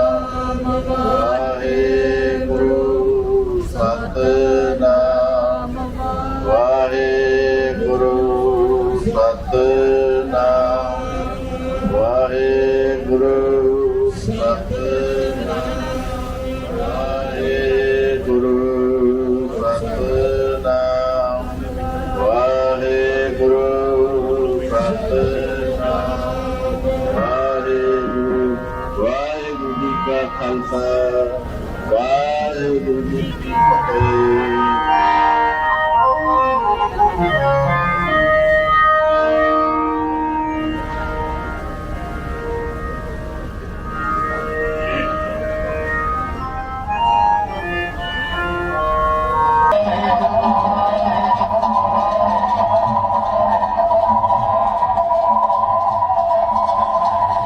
ਸਤਨਾਮ ਵਾਹਿਗੁਰੂ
ਅਸੀਂ ਹੁਣ ਤੁਰੇ ਜਾਂਦੇ ਆ ਨਗਰ ਕੀਰਤਨ ਪਾਲਕੀ ਸਾਹਿਬ ਆਉਣਾ ਆ, ਫਿਰ ਅਸੀਂ ਉਹਦੇ ਪਿੱਛੇ ਤੁਰਨਾ ਆ।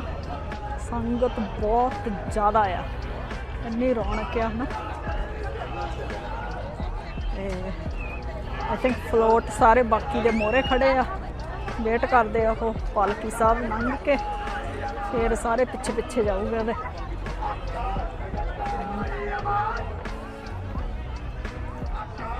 ਅਸੀਂ ਹੁਣ ਮੋਰੇ ਹਰਮੰਦਰ ਸਾਹਿਬ ਦਾ ਫਲੋਟ ਆ ਤੇ ਇੰਨੇ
ਵਾਹਿਗੁਰੂ ਜੀ ਕਾ ਖਾਲਸਾ ਵਾਹਿਗੁਰੂ ਜੀ ਕੀ ਫਤਿਹ ਜੀ। ਸਵਾਗਤ ਆ ਤੁਹਾਡਾ ਮੇਰੀ ਨਵੀਂ ਵੀਡੀਓ 'ਚ।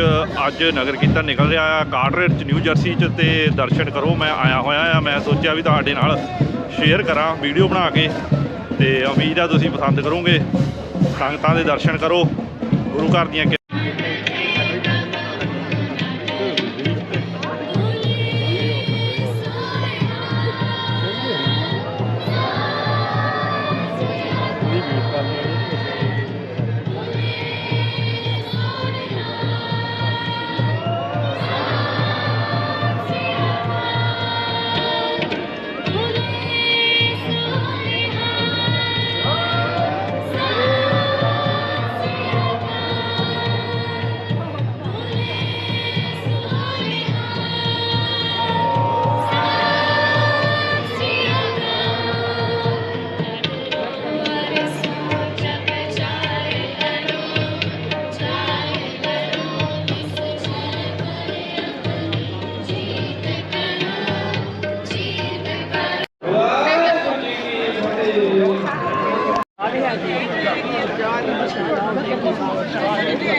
ਖਾਣ ਦੀ ਲੋੜ ਨਹੀਂ, ਕਿਸੇ ਮੂੰਹ ਪਾਏ ਨੇ ਬਹੁਤ ਜ਼ਿਆਦਾ। ਹਾਂਜੀ ਚਾਹ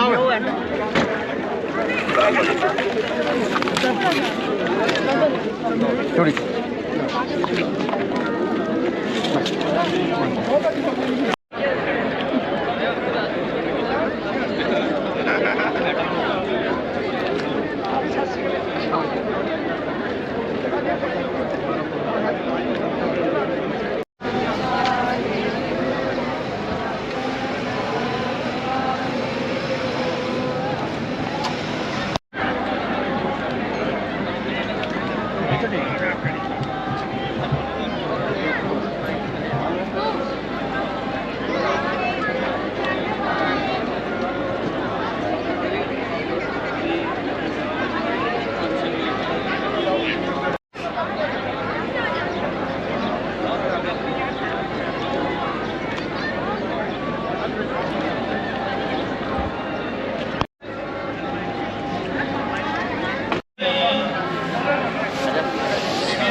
जपा नाम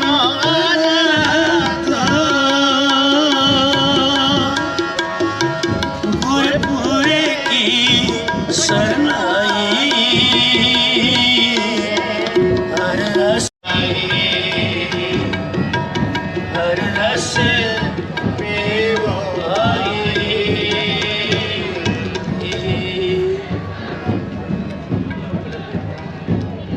ऐसे उनको बल बल जाइए ऐसे उनको बल बल जाइए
केले का Prasad ji Waheguru ji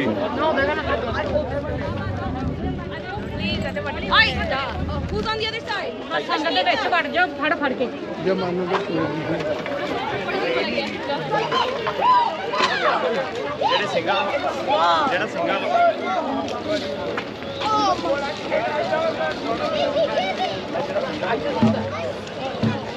Good Felix Dad!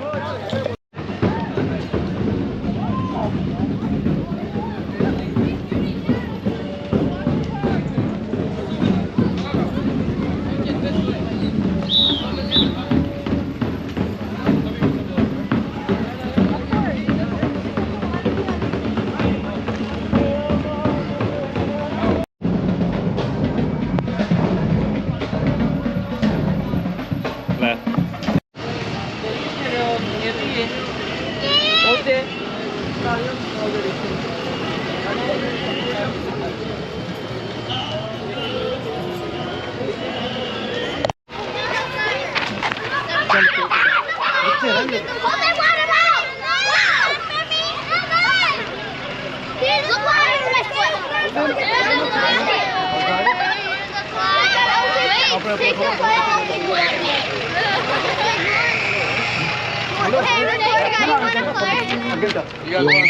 पानी है तेरे को पीना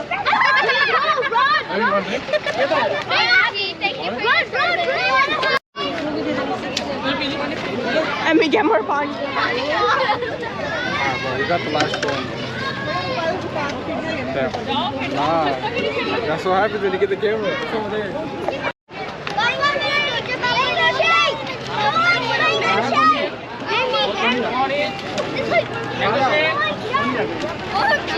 Mango shake? Oh no, what's a mango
सुख कर मन दे गम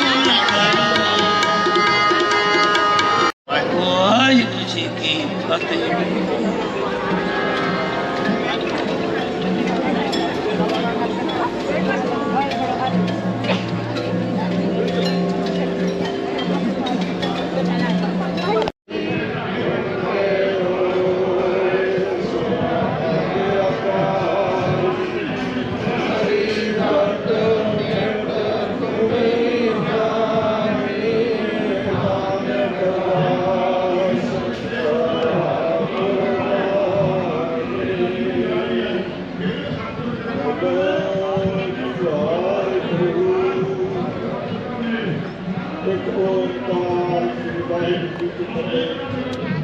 श्री भगवती जी सहाय राम श्री भगवती जी की पातशाही दसवीं भगवती सिंह का गुरनाम लेके आए तेरे अंगद धोर ते अमरदास रामदास साहब सहाय हर गुरु नाम सिमराय श्री हराय श्री हरिकृष्ण के आइए अज डटे सब जाए देख बहादुर सिमरिया घरना लगा वधाए समझ सहाय। नगर कीर्तन का आयोजन होया संपूर्णता हुई इस वेले आज कोटा शुक्र शुक्र शुक्राना धन्यवाद है कृपा की तो क्रांति नाल संपूर्णता कराई है सच्चे पातशाह जी कृपा करनी रहमत बख्शिश करनी आप जी के इस दौरान गुण गाए गए मंचस किया गया नाम जपया गया घर लेके लाना जब संतां ने चरण कर से प्रेम भेटावां अर्पण कीतियां करके प्रवान करनियां ਅਤੇ ਪਰਿਵਾਰਾਂ ਵਿੱਚ ਸੁਖ ਸ਼ਾਂਤੀ ਦਾ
ਹੋਰ ਕਿੰਨਾ ਕਰਾ ਗਿਆ ਜੇ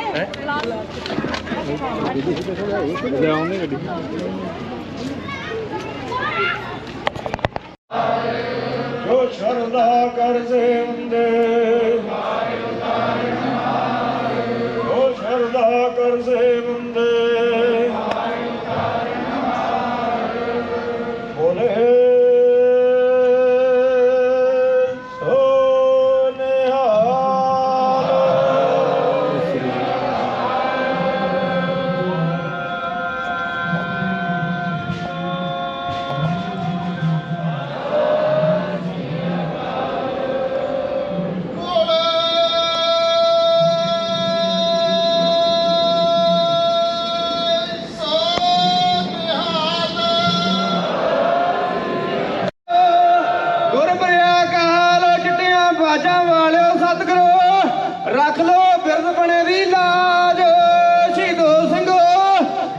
ਗੁਰੂ ਖਾਲਸਾ ਸਿੰਘ ਸਾਹਿਬ ਜੀ ਕੋ ਸਤਿ ਸ੍ਰੀ ਅਕਾਲ। ਲਾਡਲੀਆਂ ਫੌਜਾਂ ਦੇ ਮਾਲਕ ਸਤਿਗੁਰੂ ਫੌਜਾਂ ਰੱਖਿਓ ਤਿਆਰ ਬਰ ਤਿਆਰ। ਸੋਢੀ ਸੱਚੇ ਪਾਤਸ਼ਾਹ ਜੀਓ ਤੇਰਾ ਖਾਲਸਾ ਜਪੇ ਅਕਾਲ ਅਕਾਲ ਅਕਾਲ। ਤੇਰੇ ਖਾਲਸੇ ਦੀ ਹਾਰ ਮੈਦਾਨ ਫਤਿਹ ਅੜੇ ਸੋ ਝੜੇ ਸ਼ਰਨ ਪਰੇ ਸੋ ਤਰੇ। ਵਾਹਿਗੁਰੂ ਜੀ ਕਾ ਖਾਲਸਾ ਵਾਹਿਗੁਰੂ ਜੀ ਕੀ ਫਤਿਹ। ਸਤਨਾਮ ਵਾਹਿਗੁਰੂ ਸਤਨਾਮ ਵਾਹਿਗੁਰੂ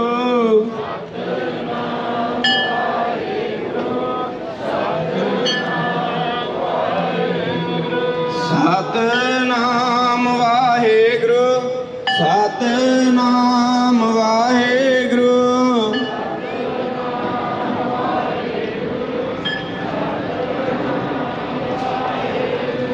ਸਤਨਾਮ ਵਾਹਿਗੁਰੂ ਸਤਨਾਮ ਵਾਹਿਗੁਰੂ ਸਤਨਾਮ ਵਾਹਿਗੁਰੂ ਸਤਨਾਮ ਵਾਹਿਗੁਰੂ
ਪਹਿਲਾਂ ਖੋਲ ਲੈਂਗੇ ਥੋੜਾ ਜ਼ੋਰ ਲੱਗੇਗਾ ਫਿਰ ਸ਼ਕਤੀ ਹਿਸਾਬ ਇਸ ਹਿਸਾਬ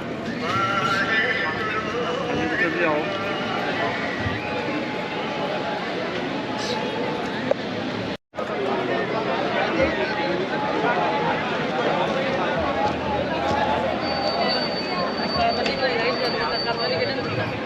म्यूजिक बंद कर दो 5-6 ਨਿੱਕੇ ਨੇੜੇ ਰਹਿ ਗਿਆ ਤਰੋਣ ਨੂੰ ਫਿਰ ਮੈਂ ਕਿਹਾ ਆਇਆ ਮੈਂ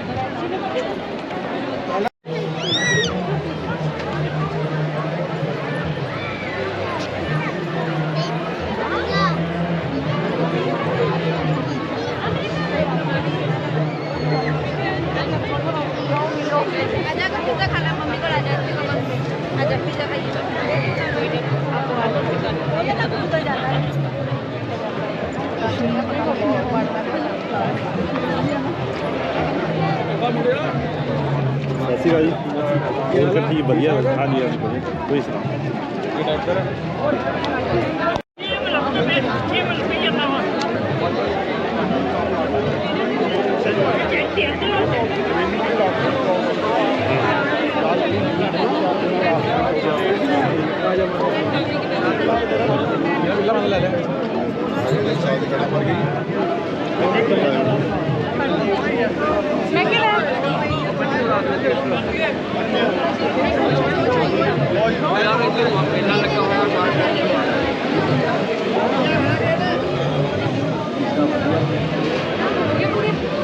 ਕੰਨੇ ਦੇ ਰਾਜ ਜੀ ਗਲਾਸ ਖਾਲੀ ਹੋ ਗਏ ਲੈ ਲਓ ਜੀ ਲੈ ਲਓ ਉਹ ਪਾਇਆ ਨਾ ਰਾਜ ਉਹਦੇ ਘਰ ਭਾਜਣ ਨੇ ਯਾਰ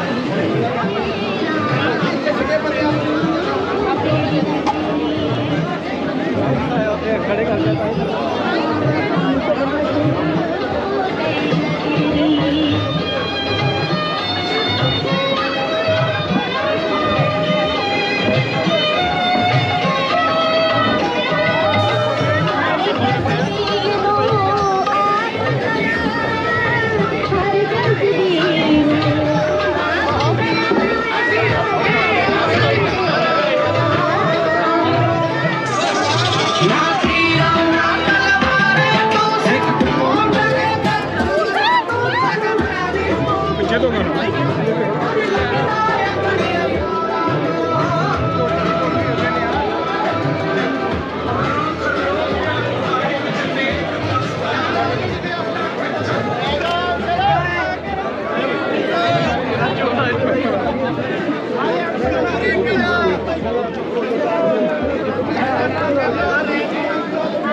ਹਾਂਜੀ ਕੜੀ ਵੀਰ ਜੀ ਚਾਵਲਾ ਉੱਪਰ ਸਾਈਡ ਤੇ ਜੀ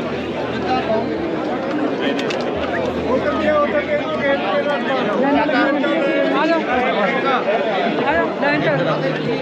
ਲੈਣ ਤੋਂ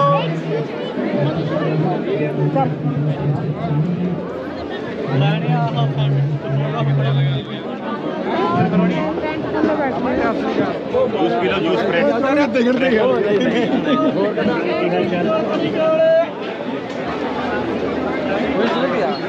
जी पानी लेना पानी ले लिया जी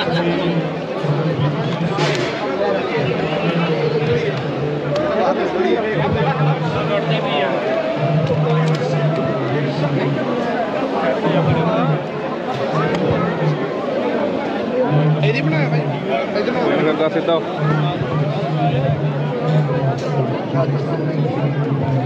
ਬੜਾ ਬੜਾ ਲੈ ਗਏ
ਧੰਨ ਧੰਨ ਸ੍ਰੀ ਗੁਰੂ ਗ੍ਰੰਥ ਸਾਹਿਬ ਦੀ ਮਹਾਰਾਜ ਦੀ ਓਟ ਆਸਰੇ ਨਾਲ ਉਹਨਾਂ ਦੀ ਅਗਵਾਈ ਦੇ ਵਿੱਚ ਹਰ ਸ਼ਹਿਰ ਦੇ ਵਿੱਚ ਨਗਰ ਕੀਰਤਨ ਸਿੱਖ ਦੇ ਪ੍ਰੇਰਣਾ ਕੱਢੀਆਂ ਜਾਂਦੀਆਂ। ਮੈਂ ਗੁਰਦੁਆਰਾ ਸਿੱਖ ਸੁਸਾਇਟੀ ਵੱਲੋਂ ਆਪ ਸਭ ਨੂੰ ਅੱਜ ਦੇ ਦਿਨ ਦੀ ਲੱਖ ਲੱਖ ਮੁਬਾਰਕ ਦੇਣਾ। ਜਿਨ੍ਹਾਂ ਵੀਰਾਂ ਨੇ ਇਹ ਉਪਰਾਲਾ ਕੀਤਾ ਉਹ ਧੰਦਾ ਦੇ ਯੋਗ ਨੇ, ਜੋ ਆਪਣੇ ਈਸਟ ਨੂੰ ਇਹ ਪੂਰੀ ਦੁਨੀਆ ਦੇ ਵਿੱਚ, ਕਿਉਂਕਿ ਅਸੀਂ ਹੁਣ ਇਸ ਕੰਟਰੀ ਦੇ ਵਸਨੀਕ ਹਾਂ, ਇੱਥੋਂ ਦੇ ਪਾਰਟ ਹਾਂ, ਪਰ ਇੱਥੋਂ ਦੀਆਂ ਕਮਿਊਨਿਟੀਆਂ ਨੂੰ ਇਹ ਵੀ ਅਸੀਂ ਦੱਸਣਾ ਕਿ ਅਸੀਂ ਸਾਡਾ ਕਿਸ ਤਰ੍ਹਾਂ ਅਸੀਂ ਆਪਣਾ ਜੀਵਨ ਬਤੀਤ ਕਰਦੇ ਹਾਂ, ਕਿੱਦਾਂ ਅਸੀਂ ਕਮਿਊਨਿਟੀ ਰਹਿੰਦੇ ਹਾਂ, ਕਿੱਦਾਂ ਅਸੀਂ ਮਿਲ ਵਰਤ ਦੇ ਵਿੱਚ ਵਿਸ਼ਵਾਸ ਰੱਖਦੇ ਹਾਂ, ਪੀਸ ਰੱਖਦੇ ਹਾਂ। ਮੈਂ ਇੱਕ ਬੇਨਤੀ ਕਰਦੀ ਹਾਂ ਕਿ ਗੁਰੂ ਪਿਆਰੀ ਸਾਧ ਸੰਗਤ ਜੀ ਜਿੱਥੇ ਵੀ ਤੁਸੀਂ ਗੁਰੂ ਸਾਹਿਬ ਜੀ ਸਿੰਘ ਨੇ ਉਹ ਲੈਕਚਰ ਲਾ ਰਹੇ ਆ, ਆਪੋ ਆਪਣੇ ਪਿੰਡਾਂ 'ਚ ਆਪੋ ਆਪਣੇ ਰਿਸ਼ਤੇਦਾਰਾਂ ਨੂੰ ਫੋਨ ਕਰਕੇ ਉਹਨਾਂ ਦੀ ਹੈਲਪ ਵਾਸਤੇ ਜ਼ਰੂਰ ਬੇਨਤੀ ਕਰਨੀ ਆਪਾਂ, ਕਿਉਂਕਿ ਆਉਣ ਵਾਲਾ ਟਾਈਮ ਜਿਹੜਾ ਉਹ ਪੰਜਾਬ ਦਾ ਇਤਿਹਾਸ ਚੇਂਜ ਹੋ ਰਿਹਾ। ਗੁਰੂ ਮਹਾਰਾਜ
कड़ी बड़े चावां नाल कड़ी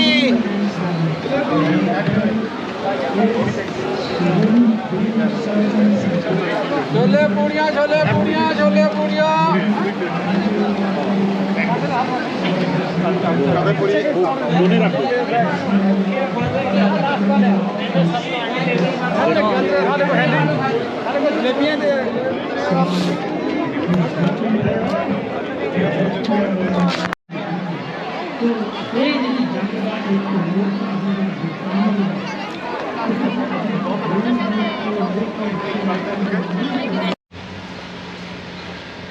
ਹਾਂਜੀ, ਉਮੀਦ ਆ ਤੁਸੀਂ ਇਹ ਵੀਡੀਓ ਪਸੰਦ ਕੀਤੀ ਹੋਊਗੀ।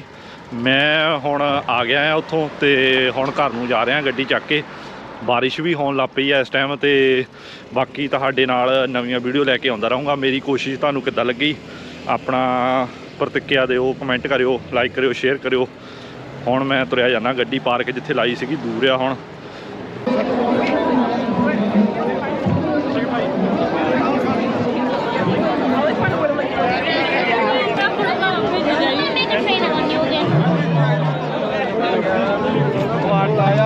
रह गया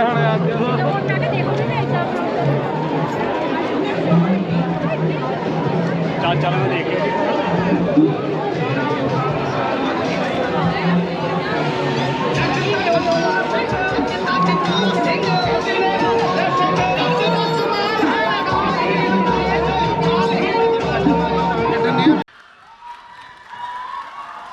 Joy Lynn Van Hassel.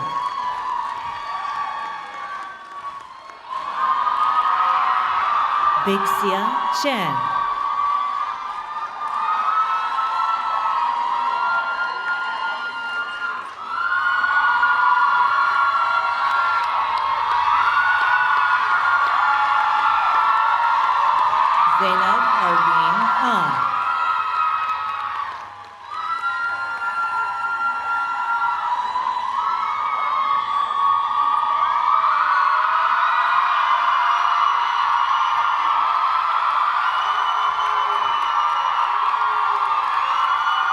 Ismahan Mohammed.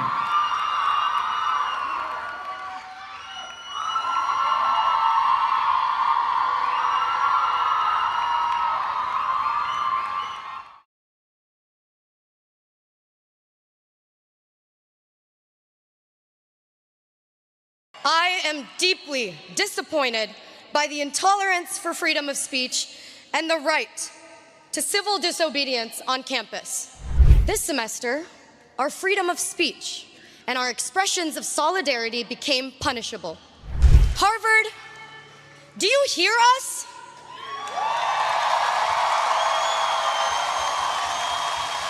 We are in a moment of intense division and disagreement in our community over the events in Gaza.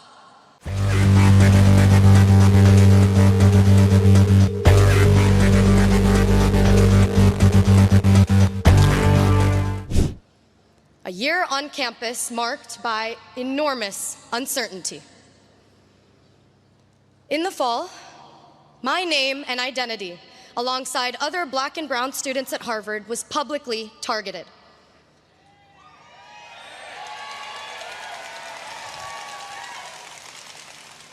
For many of us students of color, doxing left our jobs uncertain, our safety uncertain. This semester, our freedom of speech and our expressions of solidarity became punishable.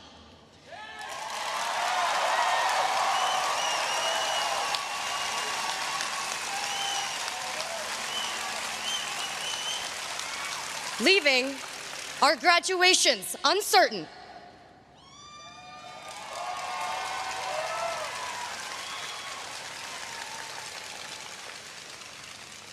As I stand before you today, I must take a moment to recognize my peers, the 13 undergraduates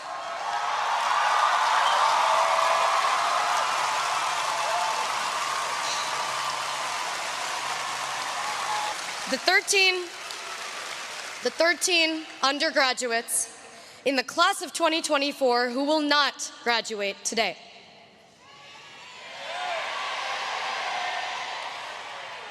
I am deeply disappointed by the intolerance for freedom of speech and the right to civil disobedience on campus.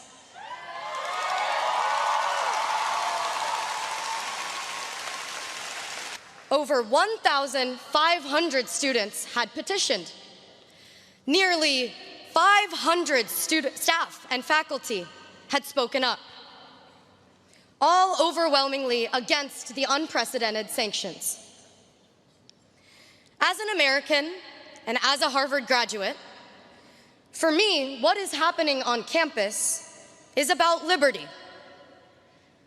This is about civil rights and upholding democratic principles.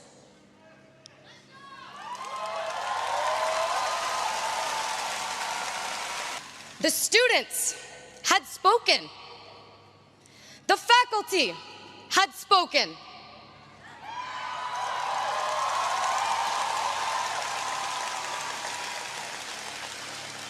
Harvard, do you hear us?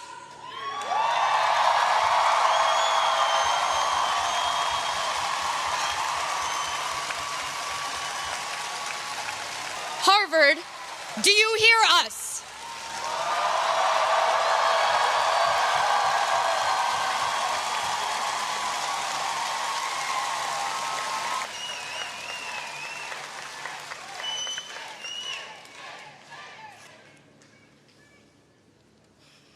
We are in a moment of intense division and disagreement in our community over the events in Gaza. I see pain, anxiety, and unrest across campus. But it's now, in a moment like this, that the power of not knowing becomes critical. Maybe we don't know what it's like to be ethnically targeted. Maybe we don't know what it's like to come face to face with violence and death. But we don't have to know. Solidarity is not dependent on what we know, because not knowing is an ethical stance.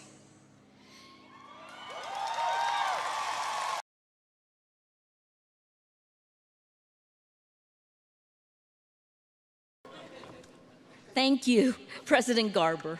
And thank you, former President Gay, who called me last year to extend this offer.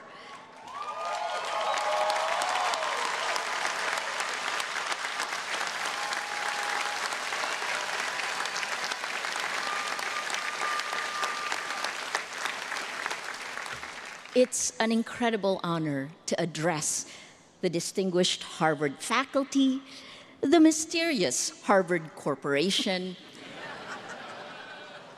and the loving friends and family who have traveled far and close to be here with you today.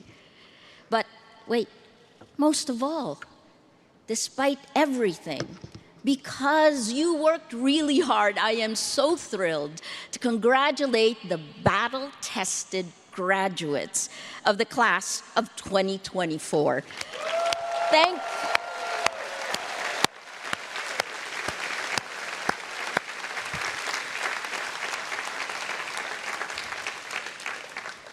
This was a harder speech to write than the Nobel lecture, you know.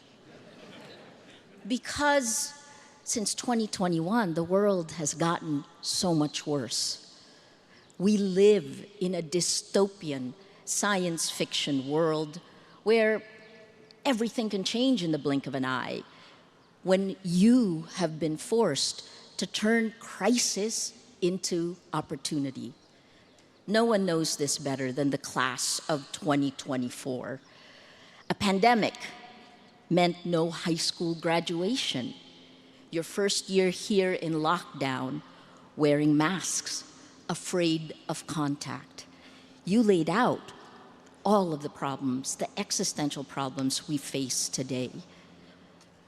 We were pushed online in the virtual world, and that made things worse because the accelerant to conflict and violence, to us against them, to wars that have killed tens of thousands, sparking historic campus protests, that accelerant is technology.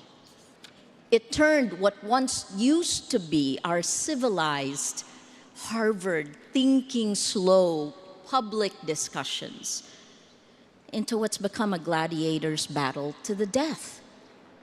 I know this firsthand. The Philippines, America's former colony, 110 million people, was social media's petri dish. For a crucial 6 years, Filipinos spent the most time online and on social media globally. And we became the testing ground for these American tech companies, their platforms' designs exploited by power and money in information warfare. It became worse when TikTok joined the fray. If the tactics worked on us, it was deployed for you. That's what happened in 2016 when 126 million Americans were targeted by Russian disinformation. And on January 6, in the violence on Capitol Hill, when Silicon Valley sins came home to roost. Because I accepted your invitation to be here today, I was attacked online and called anti-Semitic by power and money because they want power and money. While the other side was already attacking me because I had been on stage with Hillary Clinton. Hard to win, right? But I'd already survived information operations from my own government. Free speech used to pound you to silence. 90 hate messages per hour in 2016. That was 8 years ago. Fed me death threats for breakfast. They attacked the way I looked, the way I sound. They dehumanized me. But, you know, the funniest thing, because when you're the target, you just have to laugh. is that I was supposedly both CIA and communist. None of these were true, but the end goal, please know this, is chaos. Break down trust. If you don't have the right information, you can't act. That's partly the reason why journalists are on the front lines. The meta-narrative, disinformation network seeded against us, and this is globally, was journalist equals criminal. Then the bottom-up attacks in the Philippines against us began on social media. That was followed a year later by the weaponization of the law. In 2019, I was arrested twice in about a month, posted bail 8 times in about 3 months. I thought I was going to have to do a workflow for arrests. But before it all ended, I had 10 arrest warrants. Rappler and I paid more in bail and bonds than our dictator's wife, Imelda Marcos. You remember her shoes? She was convicted for corruption, but I did nothing wrong except to do my job, to report the facts, to hold power to account. For this, I had to be okay with spending the rest of my life in jail. At one point, it was more than a century in jail that I faced. To be here today, I had to ask for permission to travel from our Supreme Court. Anyone else out here on bail? Just me? It taught me a valuable lesson.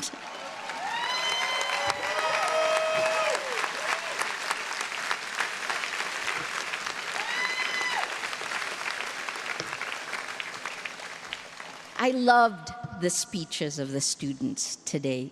They were incredible because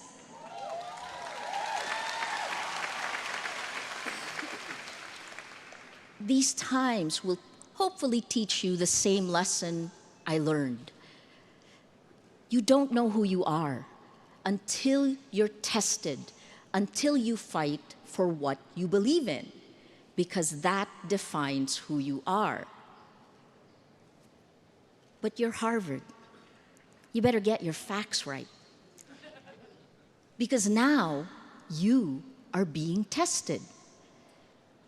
The chilling effect means that many are choosing to stay silent because there are consequences to speaking out. I'm shocked at the fear and anger, the paranoia splitting open the major fracture lines of society, the inability to listen. What happened to us in the Philippines? It's here. The campus protests are testing everyone in America. Protests are healthy. They shouldn't be violent. Protests give voice. They shouldn't be silenced.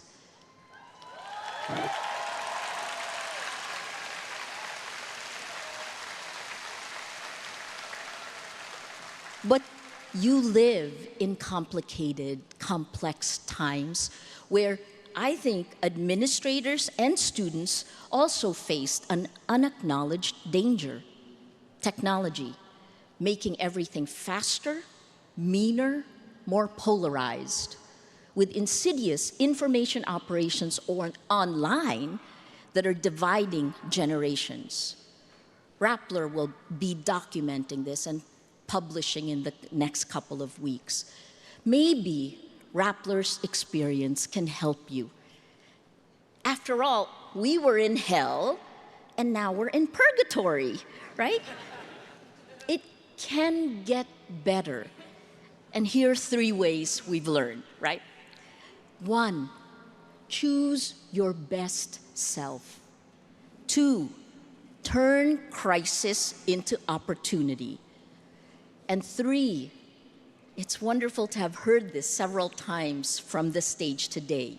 3, be vulnerable.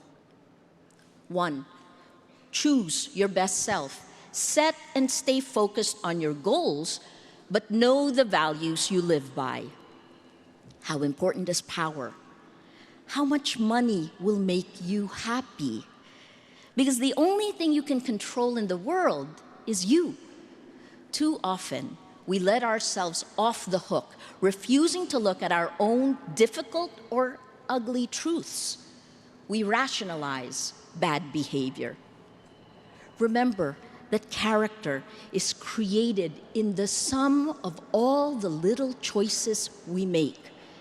If you're not clear about your values, you may wake up one day and realize you don't like the person you've become. So choose your best self. You're standing on the rubble of the world that was. Recognize it. I said this in the Nobel lecture. An atom bomb exploded in our information ecosystem because social media turned our world upside down, spreading lies faster than facts while amplifying fear and anger, fueling hatred by design for profit. Whether it's the AI of social media or generative AI, we don't have integrity of information. We don't have integrity of facts. And here's 3 sentences I've said over and over. Without facts, you can't have truth. Without truth, you can't have trust. Without these 3, we have no shared reality, no rule of law, no democracy. We can't begin to solve existential problems like climate change. This outrage economy, built on our data, micro-targeting us, transformed our world, rewarding the worst of humanity. Online violence is real-world violence. And as you've pointed out, people are dying from genocide in Myanmar, fueled by Facebook, according to the UN and Meta itself, to Ukraine, Sudan, Haiti, Armenia, Gaza.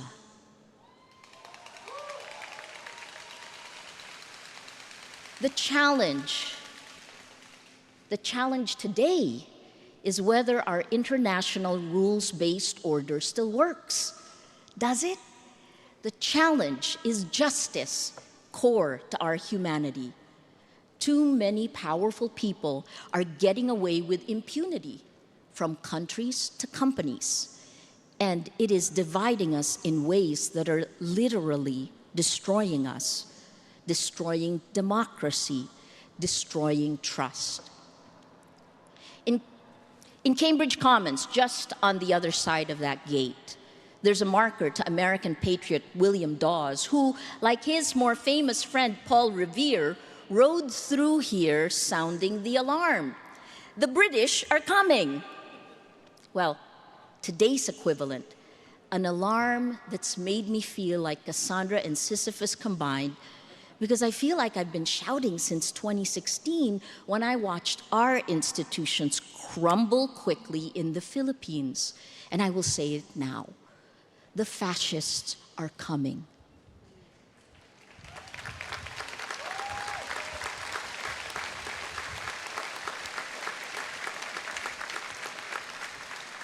In 2023, the Global Democracy Index fell to its lowest level ever. Today, 71% of the world lives under autocratic rule. We are electing illiberal leaders democratically.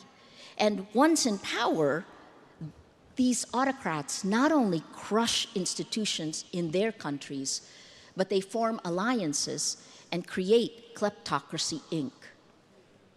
This is your challenge. It is our challenge. And Harvard played a role in getting us here. 7 years ago, Mark Zuckerberg stood at this podium, finally got his degree, and said that his life's purpose was to connect the whole world. Move fast, break things, Facebook said. Well, it broke democracy. In my book, How to Stand Up to a Dictator, we were fighting too. I named 2. Not just Rodrigo Duterte in the Philippines. He's one man who crushed institutions, but even more powerful was Mark Zuckerberg, because he, along with tech bros, are controlling the world. Okay, I will shut up. Enough, right? Because let me bring it to you. The battle to regain trust begins now with all of you. Harvard says it educates the future leaders of the world. Well, if you future leaders don't fight for democracy right now, there will be little left for you to lead.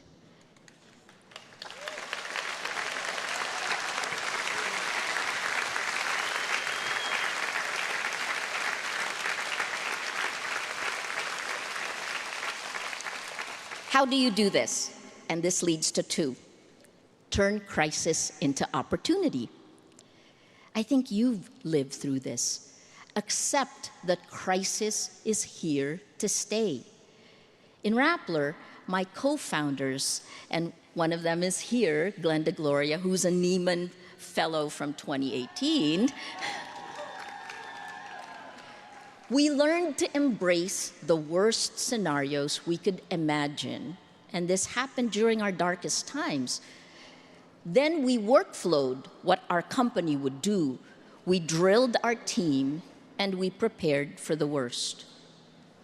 We also learned, strangely, to become punching bags, because we didn't want to tear down our judiciary. We didn't want to tear down our government. We knew how potent fear is, and we tried to step in. I mean, at some point, you get angry when silence is consent, but you understand. Well, I did have good news. Remember, we put out all of our worst-case scenarios, and the reality we lived through was so much better than we could have imagined. Hell, purgatory, right? It didn't mean we weren't afraid. We just made a pact among the 4 co-founders of Rappler that only one of us could be afraid at any single time. We rotated the fear. But now, for you, for us, the corruption of our information ecosystem is about to get worse.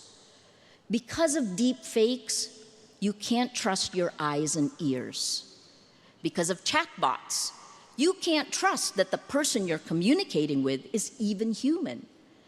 After Elon Musk bought Twitter, he fired its trust and safety teams. Meta and Google also cut some of their staff. So as half the world goes to the polls, goes to vote this year, there will be fewer safety measures in place to protect us.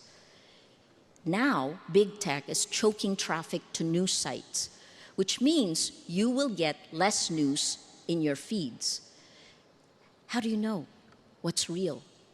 How do you know what's fact when your emotions are what's manipulated, when our biology is hacked? Instead of the facts, the shittification of the internet is in full bloom. More trash, more propaganda, more information operations that push our emotional buttons. Paris Mayor Anne Hidalgo deleted X last year, calling it a human sewer. We will have to struggle harder for agency, for independent thought.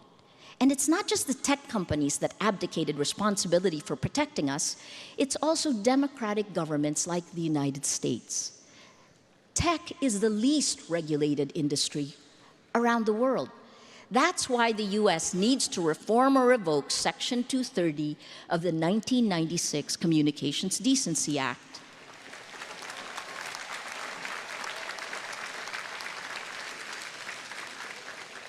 We need to stop the impunity. We also need to acknowledge our crisis of faith.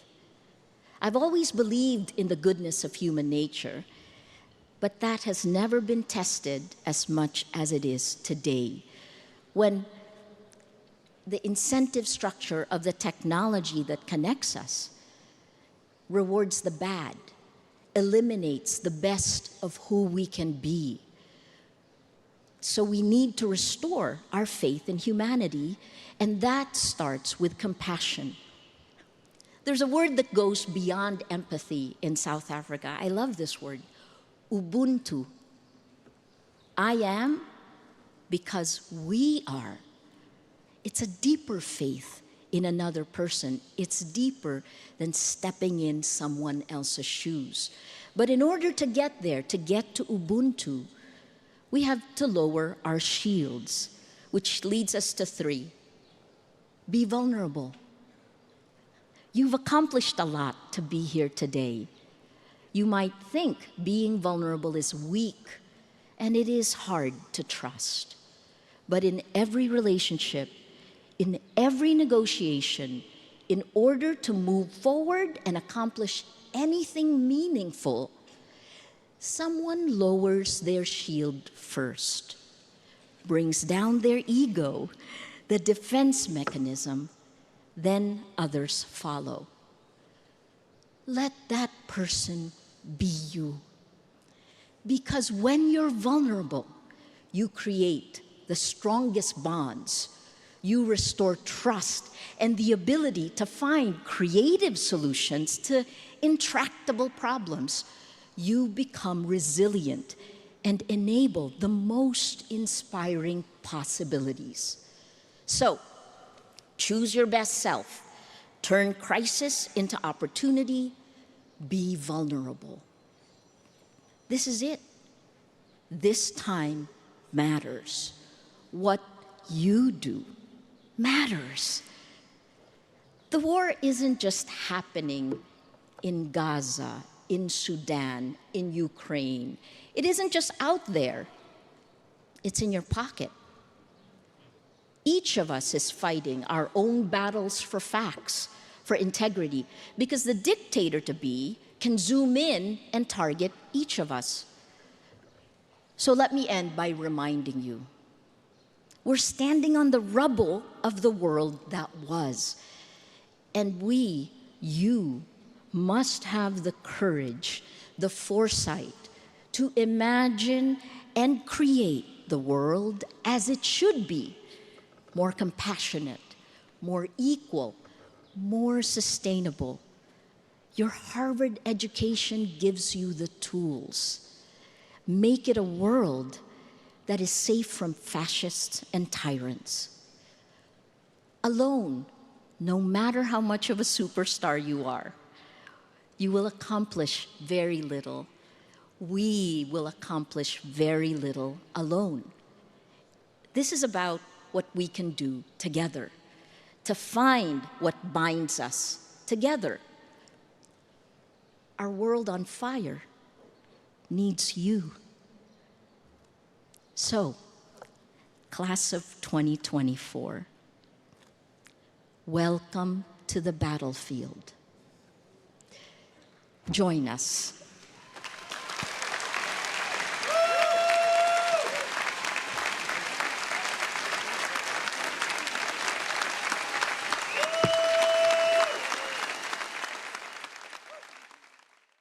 Come with me to graduate from Harvard. It's commencement day. Let's go. Warning, this day had chaos and tension. Anyway, I woke up at 5 a.m. today to get ready because I had to be in the dining hall by 6:30. They make all the graduates line up in their houses so everyone can process into the yard together. The lovely Adams staff know we're about to sit in that yard for a good 5 hours, so they gave us breakfast sandwiches and mimosas. I was low-key throwing those back. But yeah, we processed into the yard, listened to some speeches.